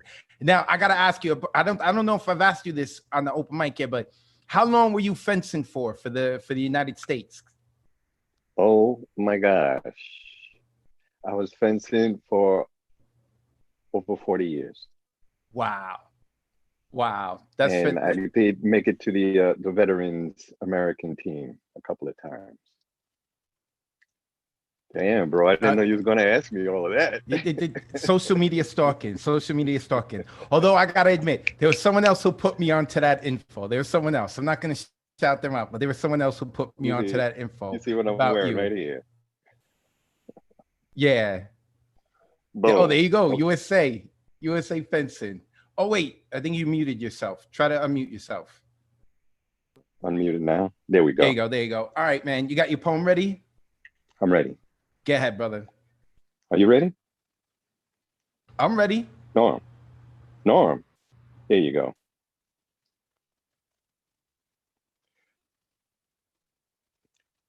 A hot mess. A string of nows that awareness moves through with agility and confidence. Time moves in a line, forward, endlessly as we measure it. It slows to the point that it appears to stop, but it doesn't, ever. We are usually behind time, trying to catch up because we got distracted by something that happened, becoming attached emotionally or intellectually, or both. So that thing that happened and fall behind the pace that time sets in other people's minds. What does it mean when someone says, don't get ahead of yourself? Is there another you out there that is moving at a different pace? How does this person even know there was this other you? How often have you heard someone say or felt yourself the sensation of time standing still? I haven't referred to the distinction between time and life, but that sense of time stands still is in my heart's mind. is when you are moving at the same pace as time, almost in control of it, and life passing, crossing time, an instant when you are precisely in the moment, the absolute reason for the exhalation and explosion of the Elah, when the beautiful touch has been scored before the touch even landed. There it is, a convergence of intention, time on the line, life and the complexities therein. Your mind synthesis of experiences with life, dynamic equilibrium, awareness like an epiphany, acknowledgement of all there is in that moment. But I'm digressing. Life is the laboratory where awareness and responsive thought compose the variables in a way that action comes through the flesh and bone of human existence. Life comes from all directions, penetrating through the multiple layers of relevance. Concentric spheres configured like the rings of Saturn around the core of self. How many yous are there? Some layers so thick and dense, they deserve a personality, an independent thought, charismatic enough to attract strangers, maybe not enough to keep friends. Other layers, thin and fragile, like eggshells, fracturing under any stress, caving in when it looks so solid, enduring little past the first knock. Genuity, opacity, invisibility, clarity depends on the lens, and then again, what you're looking for. Finding it by its absence, looking for nothing and finding more when you look to the core of yourself. What is there to see? Peace. Give it up for Norm. Yes. Yeah. They're loving your poetry and your voice, Norm. The chat was lighting up. Please let the people know where they can find you. I'm here right now. Instagram, Norm_Maddox, and then Facebook is Norm Maddox. And I'm inspired to create a website. So that's going to be outside the cocoa when I get it up. Do it. Also, and the SoundCloud. Got to do a SoundCloud, man. Get your poetry. Hit up Ray Jane I'm gonna have about to it. tap into. That's exactly where I was going. I'm gonna get some advice. Thank you. There you go. We a community here. Norm Mathematics. Make sure that you follow him, and hopefully next week he'll have his SoundCloud up. Ray Jane did it. She knows what she's doing. She'll help you out. Hit her up. I know I'm just giving Ray Jane work, right? Like she's got no life outside of this. Yeah, Ray does everything. She's great. Go ahead, give it to her. Sorry, Ray. But yeah. All right. So next coming up is Mark Thompson, but I don't see a Mark Thompson here. And I know the Mark Thompson I'm talking about is not Ron Mark Thompson, but Mark Thompson out in the UK. He was here last week, but I don't see him. Oh, that's a shame. I wanted to hear him because I know he had signed up. He had tried to get on before. All right. So he's not here, but Jeremy, I got to get this last name because he was here before. And I know he's out in Washington as well. Jeremy Muriungi. I think it's right. Jeremy Muriungi. Oh, where are you, Jeremy? I saw you before. Tried to unmute you. Oh, your camera's off. You're muted. Oh, now he's unmuted, but I don't hear him. Where is he? Go ahead, Jeremy. Can you hear me? You hear us, Jeremy? Is it my turn? Yes, it is. Yes, it is. That's what I was calling you. I said your last name wrong. How you pronounce it? I didn't catch that. I said Muriungi. Close. It's Muriungi. Muriungi. Oh, I didn't roll the R. I'm sorry. So you're out in Washington as well, correct? Yeah. Awesome. And I think you're friends with Zachary? Correct. Awesome. Okay, man. And this is your second time here, right? Mm-hmm. Man, if this was a test, I'd pass with flying colors. All right, go ahead, man. I'm gonna mute myself. Go ahead, do your thing. Yeah, good memory. Thanks for having me back. I'm gonna read to you guys a poem I wrote called Rain. Here it goes. It's raining out here. I never thought I'd need an umbrella. Just fading out here, just enough to afford crackers and Nutella. I never made it home for dinner. These drops running down my cheeks. Do you see them in the absence of cloudy skies? Do you question your role in them rolling? Do you see your reflection in them? Do you see me?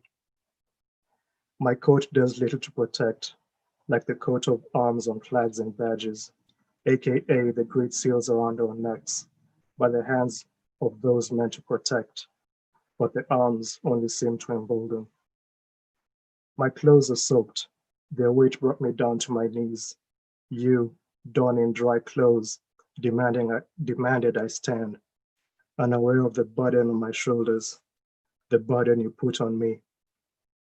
Splash, another job application rejection. Splash, sirens send shivers down my spine. Splash, blue shirts singing blues of vilification. Splash, the cold clarity caused by bewilderment. Splash, I'm head deep in everyday injustices. I'm gasping for air, a rare opportunity to air my grievances. Best believe I'm going to utilize this breath, breathe new wind to the flames that'll char Carlos' chastisement. We're falling like flies, swatted by COVID. It was already hard to fly in the rain. SWAT raining on our parades. Proof is in the pudding we trudge in. I'll probably die if I don't march for my rights. Rights I only have in theory. Theoretically, you don't give me the choice of dying as a result of racism or dying from a pandemic that gifted me time to fight against racism by relieving me of capitalist chains. Chains I now use to whip change into your brains that conjured up our suffering for your convenience. Well, it ain't convenient that we're physically and chemically choked in the streets while swinging our chains. It ain't convenient that we always utilize umbrellas, especially under our own roofs. That's it. Thanks. Give it up for Jeremy. Good job, Jeremy. Fire, Jeremy. Your boy Zachary said your poetry's also, always so like it's dense. It has a lot in it. Kid, you should be able to unmute yourself, Jeremy. There you go. There you go. I agree with him, man. I agree with him. I enjoyed you last time you were here. I think it was 2 weeks ago. I enjoy you tonight. Where can the people follow you online? Yeah, I don't really have much of an online presence. I mean, I'm on Instagram and Twitter and Facebook, but I don't really post much. You're free to follow me though, so I'll put my stuff in the chat. Please do. Please do. And don't be a stranger. Make sure you come back, man. Appreciate you. Thank you for having me again. Jeremy Muriangi. Say it better. Say it one more time. Muriangi. Muriangi. Yeah, that's good. All right. I'm sorry. I'm working. I'm sorry. That's Jeremy. Make sure that you check him out, man. I enjoy his stuff. I enjoy having him on. I hope he comes back. So, Michael Sindler. Michael, this is new. He is new to the Monday Night Online Open Mic. Let me unmute him. Michael, how are you? Hey, doing good. Thanks. Where you located? I'm in Denver, Colorado. Nice. Yeah, appreciate the making a bigger space in the world available so that can share. Really appreciate it. No doubt, man. So like you got your poetry ready? You ready to share your work? I do. I gotta say I'm certainly humbled and more than a little intimidated by all the talent in here, but I'll just lay what I got. This is called His Alley. It was his alley now. It had been others through the ages, but now it was his. He knew every square inch of it better than a gardener knows their lawn. He knew which back door stoops office workers left the best, longest butts at after smoke breaks. He knew which dumpsters contained the most aluminum for recycling and the least contaminated, freshest food tossed as garbage. He knew every pothole in the puckered tarmac well enough never to misstep, even on the darkest night. He knew which exhaust fans were warmest and best to huddle in front of on cold nights when icicles hung from the enclosed bridges above his head. He knew the crevices and blind barriers best to hide in when the wilder, meaner sorts came through to tag with paint or torment as a sport. He knew the best archways, doorways, stoop steps, and grates to make his bed on, places where the daylight was minimal, for sleeping at night was to court disaster, and cops didn't bother with. He knew which drains and grates to pee or let loose his bowels above and into. He knew the windows he could peer through to attract the attention of kind busboys and dishwashers who would slip him an odd hot bit of sustenance. He knew where not to linger for fear of some apartment owner's wrath.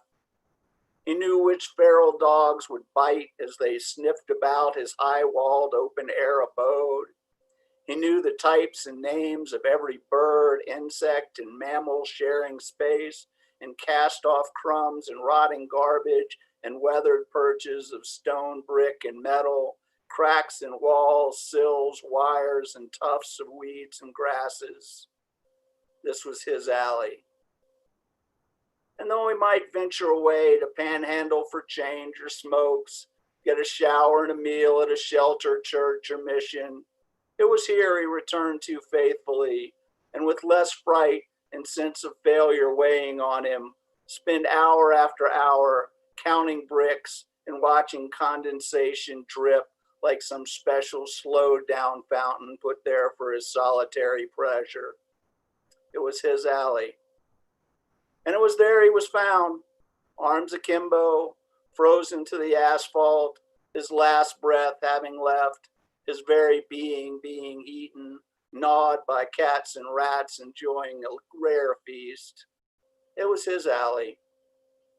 And even now, it still remains his in ways. His meager bag of clothes and books is ripped, its contents get scattered through the block, the stains of years of urination of patinaed metal, his attempts to undo or avoid desperate boredom, leaving small piles of stacked and strategically placed tiny monuments of gravel and stones nicked from planter boxes, gardens, or construction sites. Some cooks and delivery drivers laugh and swear they still hear his humming, cackling laughter and his buzzsaw snoring late at night. But they are, in fact, speaking just to spook new hires, though by doing so they keep a memory alive, a history of a nearly forgotten, forlorn soul that made this alley his final home, in this place to live and die alone, a place that with no deed or title he could still call his own. This was his alley. Give it up for Michael.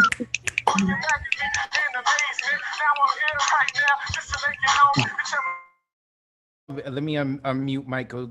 Get. I was there the whole story, man. The whole story. You took all of us with you, and the chat was lighting it up with that. Michael, where can the people find you online? I don't really have any kind of real web presence or anything. You know, I publish in some like regional stuff, but you know, I'm on Facebook, but not really like putting my stuff up there. So maybe next time I come, I'll figure something out. I have something ready, somewhere where the people could go online and follow you, even if it's just links to wherever you've posted to, you know, stuff that's regional, if it's online and things like that. Stuff, yeah. So do you visit the poetry scene out there in Denver? Very much. I tell you, if anybody's interested in it here, like Lighthouse Writers Center is pretty much the core of everything. I'm very involved with them and with some other things. There's a group called Stained Arts. It's really cool.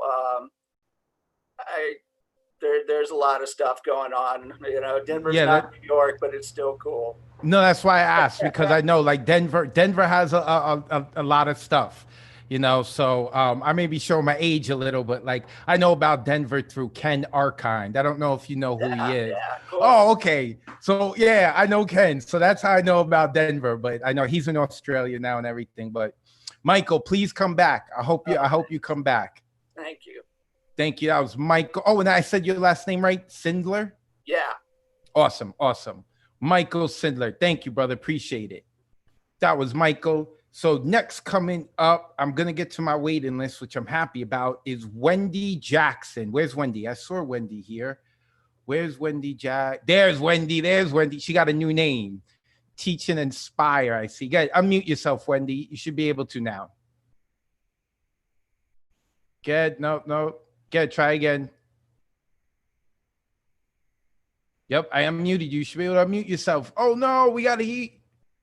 All right. I'm gonna see if Emily could take. Okay. Oh, I got it, right? we got you. We got you. We hear you. We hear you. How are you? Okay, everybody's on fire. I'm hoping that this could fit somewhere in between. It's new. I wrote it this afternoon because it had to be the superstition kind of theme. So here's it. It's called Black Magic. Black is power. Non-blacks in the 1800s said, step on a crack and your mother will turn black. Black is sadness, yet sexuality, sophistication, black is my people. And black magic, melanin. Black death was the bubonic plague. Black cat in your path is bad luck. Black is authority, yet rebellion and fear. Black ice is actually clear. And black magic, melanin. Black tie is formal and fancy. Black gold is oil. Black is anger, yet mystery and elegance. Black diamond is rare, mystical transcendence. And black magic, melanin. Black man exudes strength and endurance. Black woman epitomizes charisma and ingenuity. Black wealth attainable, yet non-existent after 70 years of oppression, injustice, inequity. Black is persistence, yet forgiveness and absolution. And black magic, melanin. Black is the night sky. Black is the pot and the kettle. Black is the coal that Santa leaves if you're naughty. Black widow is poison. Black sheep is always willing to give its 3 bags of wool. And black magic, melanin. Thank you. Yeah. Give it up, Wendy Jackson. Love it, baby. Love that. Thank you. Thank you. Wendy Jackson had the people going crazy. I saw them again. You should be able to unmute yourself. They're going crazy in the chat. I saw Norm trying to jump through the screen, man. Thanks. That's great encouragement. I'm getting there. One day I'll be like Paul or like, all the greats, Ray J and everybody else who's just phenomenal. One day I'm getting there. Thanks. You already there. You already there. Wendy, let the people know where they can find you online. Okay, it's Walk Like Wendy on Instagram. And it's the rest of it, Cash App, Venmo, I'll put it up here. I'll put it in the chat. Okay. Thank you. Awesome. Thank you, Wendy. Guys. Until the next time. Wendy Jackson. I love the rhythm of it too. All right. So let's see if Ron Mark Thompson, if we could get him to rock now. Where is Ron? Wait, where did Ron go? Ron was.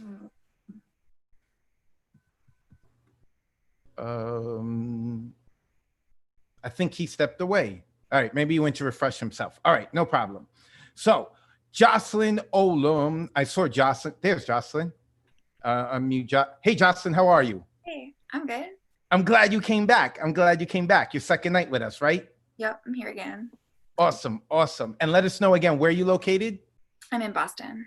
Oh, okay. Up in Boston, Massachusetts. All right. Massachusetts is representing tonight. This is, I think, your third person from Massachusetts. So, all right. I'm going to mute myself. I'm going to let you do your thing. Go ahead. All right. I got 2 poems to read, but the first one is really short, so I hope it's okay. Shiver. Pale tanned skin in darkness. Blue spiderwebs shift underneath my thick white wrists. Universal. Kneel. Press your lips to my pulse point. Kiss each blood cell in benediction. Whisper apologies. Gratitude. Sweetheart. Look at me, sweetheart. I know you're starving. And the second one, I got to tell you something about Boston, which is that right now we're having thunderstorms. We've had them for like all week, and it's supposed to rain all week. And so I wrote this poem yesterday in the middle of a thunderstorm. It's called God Grows Up, or maybe it ought to be Baby New Year. We know it's summer when the thunder starts. Deep rumbling and the crack of lightning in his vocal cords. Petrichor seeps like body odor off the still warm pavement. Thunder may be God bowling, but summer rainstorms are his temper tantrums. Waves of windy rain moving like convulsions across the dark face of the weeping sky. Breathing in, my mother and I bear witness. Unmoving, damp only in the misty splatter of the front steps past the overhang. Trees toss back and forth with the force of his angstiness. But grown up now, we stand firmly rooted. Because rainstorm is relief as much as it ever was wrath. Dry earth swims for the moment in emo tears, and coolness is sweet relaxation even as we know what drama it harbors. Together with the wide world, we brace ourselves for impact. But still every summer, we weather the stormy hysterics even immortal boys unleash. Of course, we shut windows, seal doorways, stuff towels into cracks. The horizon is too far away to keep a hold of, but together and untethered, we stand stoic. Heads and hearts and branches tilted upwards. We smile silent love for our rowdy teenage sky. Give it up for Jocelyn. Love it. Good job. Baby. Yeah. I loved it. Jocelyn Olam. I hope I'm saying that right. Am I saying the last name right? That's right. Oh, yes. And the people, I saw Paul put it in, Paul Conque, so he said, you better come back. You better come back next week. Jocelyn, where can the people find you online? Well, I have a Facebook and an Instagram, theoretically. It's just Jocelyn Olam. Instagram is just Jocelyn Olam, one word. There's not really anything there, but if you want to feel like you did something, you can go there. Awesome. Thank you, Jocelyn. I hope you come back. Please come back. That was Jocelyn Olam, and I like that. I think this is the second poem we've had about rain. Jeremy had jumped into something about rain, and Jocelyn, I'm liking it, and it's raining over here where I'm at. So okay, so Ron Mark Thompson, I saw him log back on. We're gonna try Ron again. Unmute yourself, Ron. Go ahead. Hi, can you hear me? I hear you beautifully. So don't breathe, don't move, and just do your poem. Go ahead, Ron. And it's funny, the poem stopped exactly at the line, so far, no bad luck. And then it stopped. Well, that's so I'm only going to read the second part, and I hope Jenna and Zachary are still here. Thank goodness the open mics here are held on Mondays and Thursdays and not on a Friday. Can you imagine one would fall on the 13th of the month? Hell no. And yes, I admit I was a bit scared. What if I tempted fate? What if I sign up and I'll be the 13th performer today? So I received the email from the cafe a few hours ago. I carefully opened the list. And lo and behold, yes, I'm number 12, right after Jenna, who is number 11th on the list. But I'm sorry, Zachary, you're after me, number 13th. But don't worry, 13th is lucky, apparently more than 12. 13th is the new 30. Look, the Nuyorican Poets Cafe made it all the way to 13th. I predict there will be the 14th Monday open mic next week and many, many, many more. And yes, I'll keep pushing my luck. I'll keep writing silly poems. And if I'm lucky and sign up on time again next Sunday, 24 hours before the open mic starts, I may get in if my Zoom lets me. Lucky me. Thank you. Well, it worked out. We heard everything perfectly. Give it up for Ron. Hey, that was so good. Heard it all. Ron, Mark Yay. Thompson. Ron, I don't know what you did that time. Unmute yourself. I don't know what you did that time, but we heard you perfectly. I haven't heard you better before. Good. Try to unmute yourself now. Right, okay. And yeah, maybe I should have been number 30. Maybe I would have Yeah, had you're messing up again. It's messing up. Forget it. We got to try one more time. Nah, I can hear my Zoom already breaking up, so don't worry. It's not my lucky day, I guess. So thank you. Though.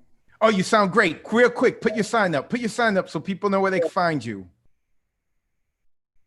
Greeting. I had a poetry class last Saturday. It was free, was very well attended. Everyone liked it. I'm going to have a poetry reading with the organization Sunday. I'll put my information in the chat. Thanks, everyone. Appreciate it. Awesome. Ron, Mark Thompson. And I guess if you have been here every Monday night, I keep telling people he's connected to a lot of different writing organizations. Connect with him. He's about it, man. He is about it. Okay, so I don't see Simon here. And this is who I have on my waiting list. And this is going to be funny because I don't think any of these people are here. So Monica Martinez, who I was texting before. I also, on July 11th, I am hosting an erotic online open mic. So make sure you are following me for that information at Advocate of Words. And that is with Monica Martinez. She's the one who runs it. So I see Devereaux here. Cool. So Monica's supposed to be on. I don't know why she's not on. Okay. So I saw Devereaux here. I don't see, is Noah on? I don't see Noah on. Is Sarah Gardner? Jennifer Yancey's not. Is Sarah Gardner here? I don't see Sarah Gardner either. All right. You know what? I see Devereaux. So we're going to start with him. Even though he's supposed to go last in the waiting list, we're going to start with him. And then I'll look for everyone else here. So, cool. So, Devereaux, what do you want me to call you? Yogi, Posture, Dev, or Devereaux? Talk to me. Devereaux works, man. Okay, Yeah. cool. Where you located, brother? I'm in Norwalk, Connecticut, and absolutely blessed to be able to share and listen to everybody tonight. So that's been awesome. Yeah. Awesome, man. Yeah, I see you giving everyone love. You into the poetry because your video's on. So I like to take a look at people and you into it. You about it. So I'm gonna mute myself. I'm gonna let you do your thing. Cool. So I missed the whole, theme of tonight, but I'm going to share something that I really want to share. I wrote it like a couple months ago, and it's called Seamus. So my grandparents raised me, but my mother named me. She said the devil made me out of sin and mistrust, that my daddy's name was Grunt and Thrust, and that all she got from him was a few minutes of pleasure followed by a lifetime of sin. On the rare occasion that I saw her, crap, my bad. So on the rare occasion that I saw her, she told me to call her ma'am, not mother. And though for the years I tried to love her, I eventually got to why bother. It's funny how a name can bring fame or disdain, how it reflects love or pain. And depending on who speaks it, it can reek like shit or carry the essence of flowers in a light rain. My name is Seamus, but most call me Shane. I was in elementary school when the nickname stuck. Kids teased me and I tried not to give a fuck, but my name's always been bad luck. You see, I was made quick, in the spirit of a cheap flick, a little booze, a few ooze, and a sip. Daddy dipped before I was born, and premature I became the object of man's scorn. Like these stories tend to go, as her belly began to grow, my grandparents sent her away. They didn't want the shame of a baby having a babe. They didn't want to be the talk of the town or have the burden of explaining how their daughter let them down. And so for 3/4 of a year, my man was forgotten, tossed aside like something rotten. Out of this hurt, I was begotten. My name is Seamus, but most call me Shane. I am the face of generations of pain, the result of love between someone scared and someone broken, raised in a house where hugs were on ration, raised in a house where whoopings were in fashion, raised in a house where fear was used to motivate action. Shame, they said, don't shame us. Shame, they said, don't fail or they'll blame us. Shame, they said, you're not trying hard enough. Shame, what did you do? Shame, what's wrong with you? Shame, are you a fool? Shame, shame, shame. So that's that. Give it up for Devereaux. Give it up. Woo! Thank you so much. I was seeing people in the chat. They were like, it still kind of goes with it. Oh, hold on. Let me mute. Give me 1 second. Cool. All right. Want to make sure I muted everyone. Okay, you should be able to unmute yourself, Devereaux. All right. There we go. Cool. There we go. Yeah, man. People were saying it's there were parts of it that sort of kind of went with the superstition and just in terms of like bad luck or whatever. But a little bit, yeah. Yeah. Nonetheless, awesome, man. It's awesome. So, how long you been writing for? All my life, to be honest, my entire life, but sharing for a lot less than that, you know. So the nerves are still there, but the love is definitely there. So, That's what's up. Have you ever gotten to do it live? Like in person? Yeah, a few times. But you know, as I said, the nerves are still there. I more practice yoga, hence the name Yogi Posture. But you know, yeah. So I'm working on it, and I love the platform. Yeah. That's what's up. There's no need to be nervous. You know, there's only like 50 people watching you live on Zoom, and then our archives see about 4,000 views. So it's not that big, nothing to be nervous about. All right. Tell the people where they can find you online, please. So I'm on Instagram, on Facebook, everywhere as Yogi Posture. So yeah, definitely drop me a like. I appreciate you all. Thank you. Awesome. Thank you, brother. That was Devereaux. Make sure you come back. Come back, okay? Definitely. Quick reminder that the Nuyorican Poets Cafe's next open mic is on Thursday. That's hosted by La Bruja at 9 p.m. Eastern. You can sign up on Wednesday night at 9 p.m. Eastern. If you go to nuyorican.org, you click on the events calendar page, and then you click on, I believe, July 2nd. Thursday is July 2nd. So that's saying, yep, I'm trying to get Monica Martinez in. I got a text from her. Let me address that. But right now we have, it's not Noah, but Luisa. Where is Luisa? There we go. Luisa Pelletieri. Did I say that right? Yes. There we go. How are you, Luisa? I'm okay. A little nervous. All right, cool. Not too many people seeing you. More people see the archive footage, so you know, don't be too nervous. I'm just teasing. She's looking at me like, dude, you're not helping. Where are you located? New York, Manhattan. Oh, nice. That's what's up. All right, cool. So you ready to rock out? You ready to do it? Yeah. Okay. Go ahead. This is called, oh, and I did not realize there was a theme, so this is not on theme. This is called Waiting for a Rainbow. I've been having a lot of 64 ounces of black coffee days recently. 2 down comforters on an 80-degree days, 10 loudly repeated I love you days, some 2 hours in front of the mirror days, trying to pick out a pearl in the ocean of flaws days, 5 days without a shower days, a pot a day until my throat turns raw days. Days where, regardless of the sun in the sky, all I see is clouds. Days where no one texts me, and I find that I've isolated myself so completely with such conviction that they've given up trying. Days where I go to strange men on the internet seeking just a smidge of the validation I so desperately need. I look back to before the cloudy days, but the cloud cover has pushed in over those as well, and I can't remember the last time I smiled. Really smiled, a smile that reached my eyes, filled me with warmth like a shot of tequila, a smile like a ray of sunshine peering from the clouds, a smile like a cup of hot cocoa after a day of sledding down icy slopes. I look to those around me, hoping for some respite from the clouds, and I am greeted with protests against Black suffering, police brutality, loud voices screaming for change, voices that are largely not heard. I look for hope in the world, and I am greeted with overflowing hospitals, morgues packed with bodies like sardines in a can. So I stop watching the news. I am sick of the stories of racial divides, of needless deaths, of underfunded, overcrowded hospitals, and I let the clouds back in, eagerly this time. I drag myself back to my room, thick with the stench of nicotine and sweat, pull the covers up to my neck, and disappear. I remember that I saw a rainbow yesterday, arching over us after an hour of hard rain, and I said to myself, yes. Yes, this is what I am waiting for. This is why I stick around through the overcast in my soul. This is why I refuse to give in despite the aching hole where my heart should be. This is why I force food down my throat and drag myself into the shower after 5 dirty days. This is why I write, and this is why I share what has flowed from my pen, despite my urge to suffer alone. This is why I am waiting for my rainbow. I saw it and I Give can't it see up, it in give it another up, place. give it up for Louisa. Yeah. Woo! Just from that one place, not in any other place. That was heavy, vulnerable. Louisa, let me get unmute yourself. Yeah, I did.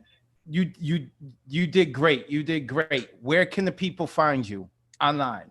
I have a YouTube that has like 2 videos posted on it, but they're both things that I shared on Thursday. I'm probably gonna get around to sharing more stuff. It's just my name, Luisa Pelletieri. So Cool. Well, I hope you come back, and I appreciate you being real vulnerable, and that imagery was some of that imagery was real jarring, but I like that. Like it's real, it's honest, it's raw. So again, thank you. we just look for it. You just look up your name, Luisa Pelletieri. Yeah, on YouTube, it should come up. Awesome. Thank you, Luisa. I appreciate it. That was Luisa Pelletieri. Next up is I just saw her get on. Where is she? Where's Monica S. Martinez? Now I told you guys that I host a erotic online open mic, and that next one is July 11th. And the person who is running that is Monica S. Martinez. Monica, you should be able to unmute yourself now. Oh no, we can't hear her. I can't hear you, Monica. Can you hear me? Check. No. All right, she hasn't unmuted herself. Hey, sorry. Oh, there we are. Where you been? Oh my God. The amount of trouble trying to get into this thing via phone. Now I know why I have to do it on my computer. All right. Oh, we got no video, no cam? Oh, yeah. You guys want cam? I don't even know how to do that. All right. Yeah. All right. Oh, there she is. Monica S. Martinez, CEO of Tantalizing Productions, who runs the erotic online open mic July 11th. Yeah, are you ready to rock out for them, Monica? Did I really sign up? I didn't mean to sign up. I just thought I had to sign in. I don't know what I thought. So I just wanted to come on and just be like, hey, what's up, everyone? And, come check us by 11th. No. You got to rock a poem. Ooh. Go ahead. Anyone that you want, anyone you have memorized, go ahead. Okay. Wait. Okay. I guess. I'm gonna take my video off. For this one. If you got it, go ahead. All right. Thanks. All right. Let's see. Daddy never showed us our worth. He was too busy undressing our innocence. Said we taunted him with our curves, and so what if it was just a smile? Unwelcome advances, leaving us uncomfortable and confused. Though soon, it would become natural for Daddy's hands to cascade up our thighs, teaching us to lie and keep secrets. Secrets that would prove too heavy of a burden to carry. It was the price you paid in order for him to be your first, because you never forget your first. And silently, like a ninja, he crept upstairs to take what was rightfully his. One by one, our pleas didn't prevent him from stopping, crying ourselves a river, laying numb as he invaded our walls. And now we're left here to pick up the pieces and live this American dream. They say, in order for you to heal, one must learn to forgive. Surely they haven't experienced nights where, oh God, sorry guys. I'm gonna stop, Advocate. Are you okay? I'm good. All right. If you can't, no problem. It's no problem. Well, that poem is on Facebook. I did that live at the Nuyorican Cafe. So you guys could check it out there. We just had a death in our family yesterday, so. I'm sorry. I'm gonna call you after the open mic. We're gonna talk after the open mic. But please let Yeah. the people know where they can find you online. Monica S. Martinez on all social media, monicasmartinez.com, tantalizingproductions.com, and of course, July 11th, we'll be live on Zoom. Yes, with the online erotic open mic. To sign up, you have to contact Monica, so make sure that you following her online. I'll also put up the information later, but at 10:31, I'm calling you. You hear me? Yes. All right, I love you, girl. I'll talk to you soon. Talk to you guys soon.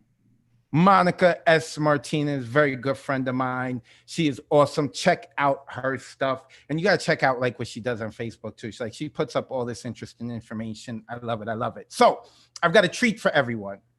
Okay. Usually we don't do this, but we got a little treat right now that we're going to share with you. And that is the show's producer is going to share a poem. I told you that Emily is a writer, actress, performer, like doesn't just do the administrative stuff.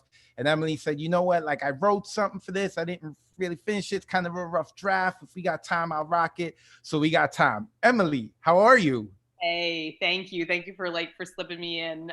Yeah, this is I was trying to write something along the theme.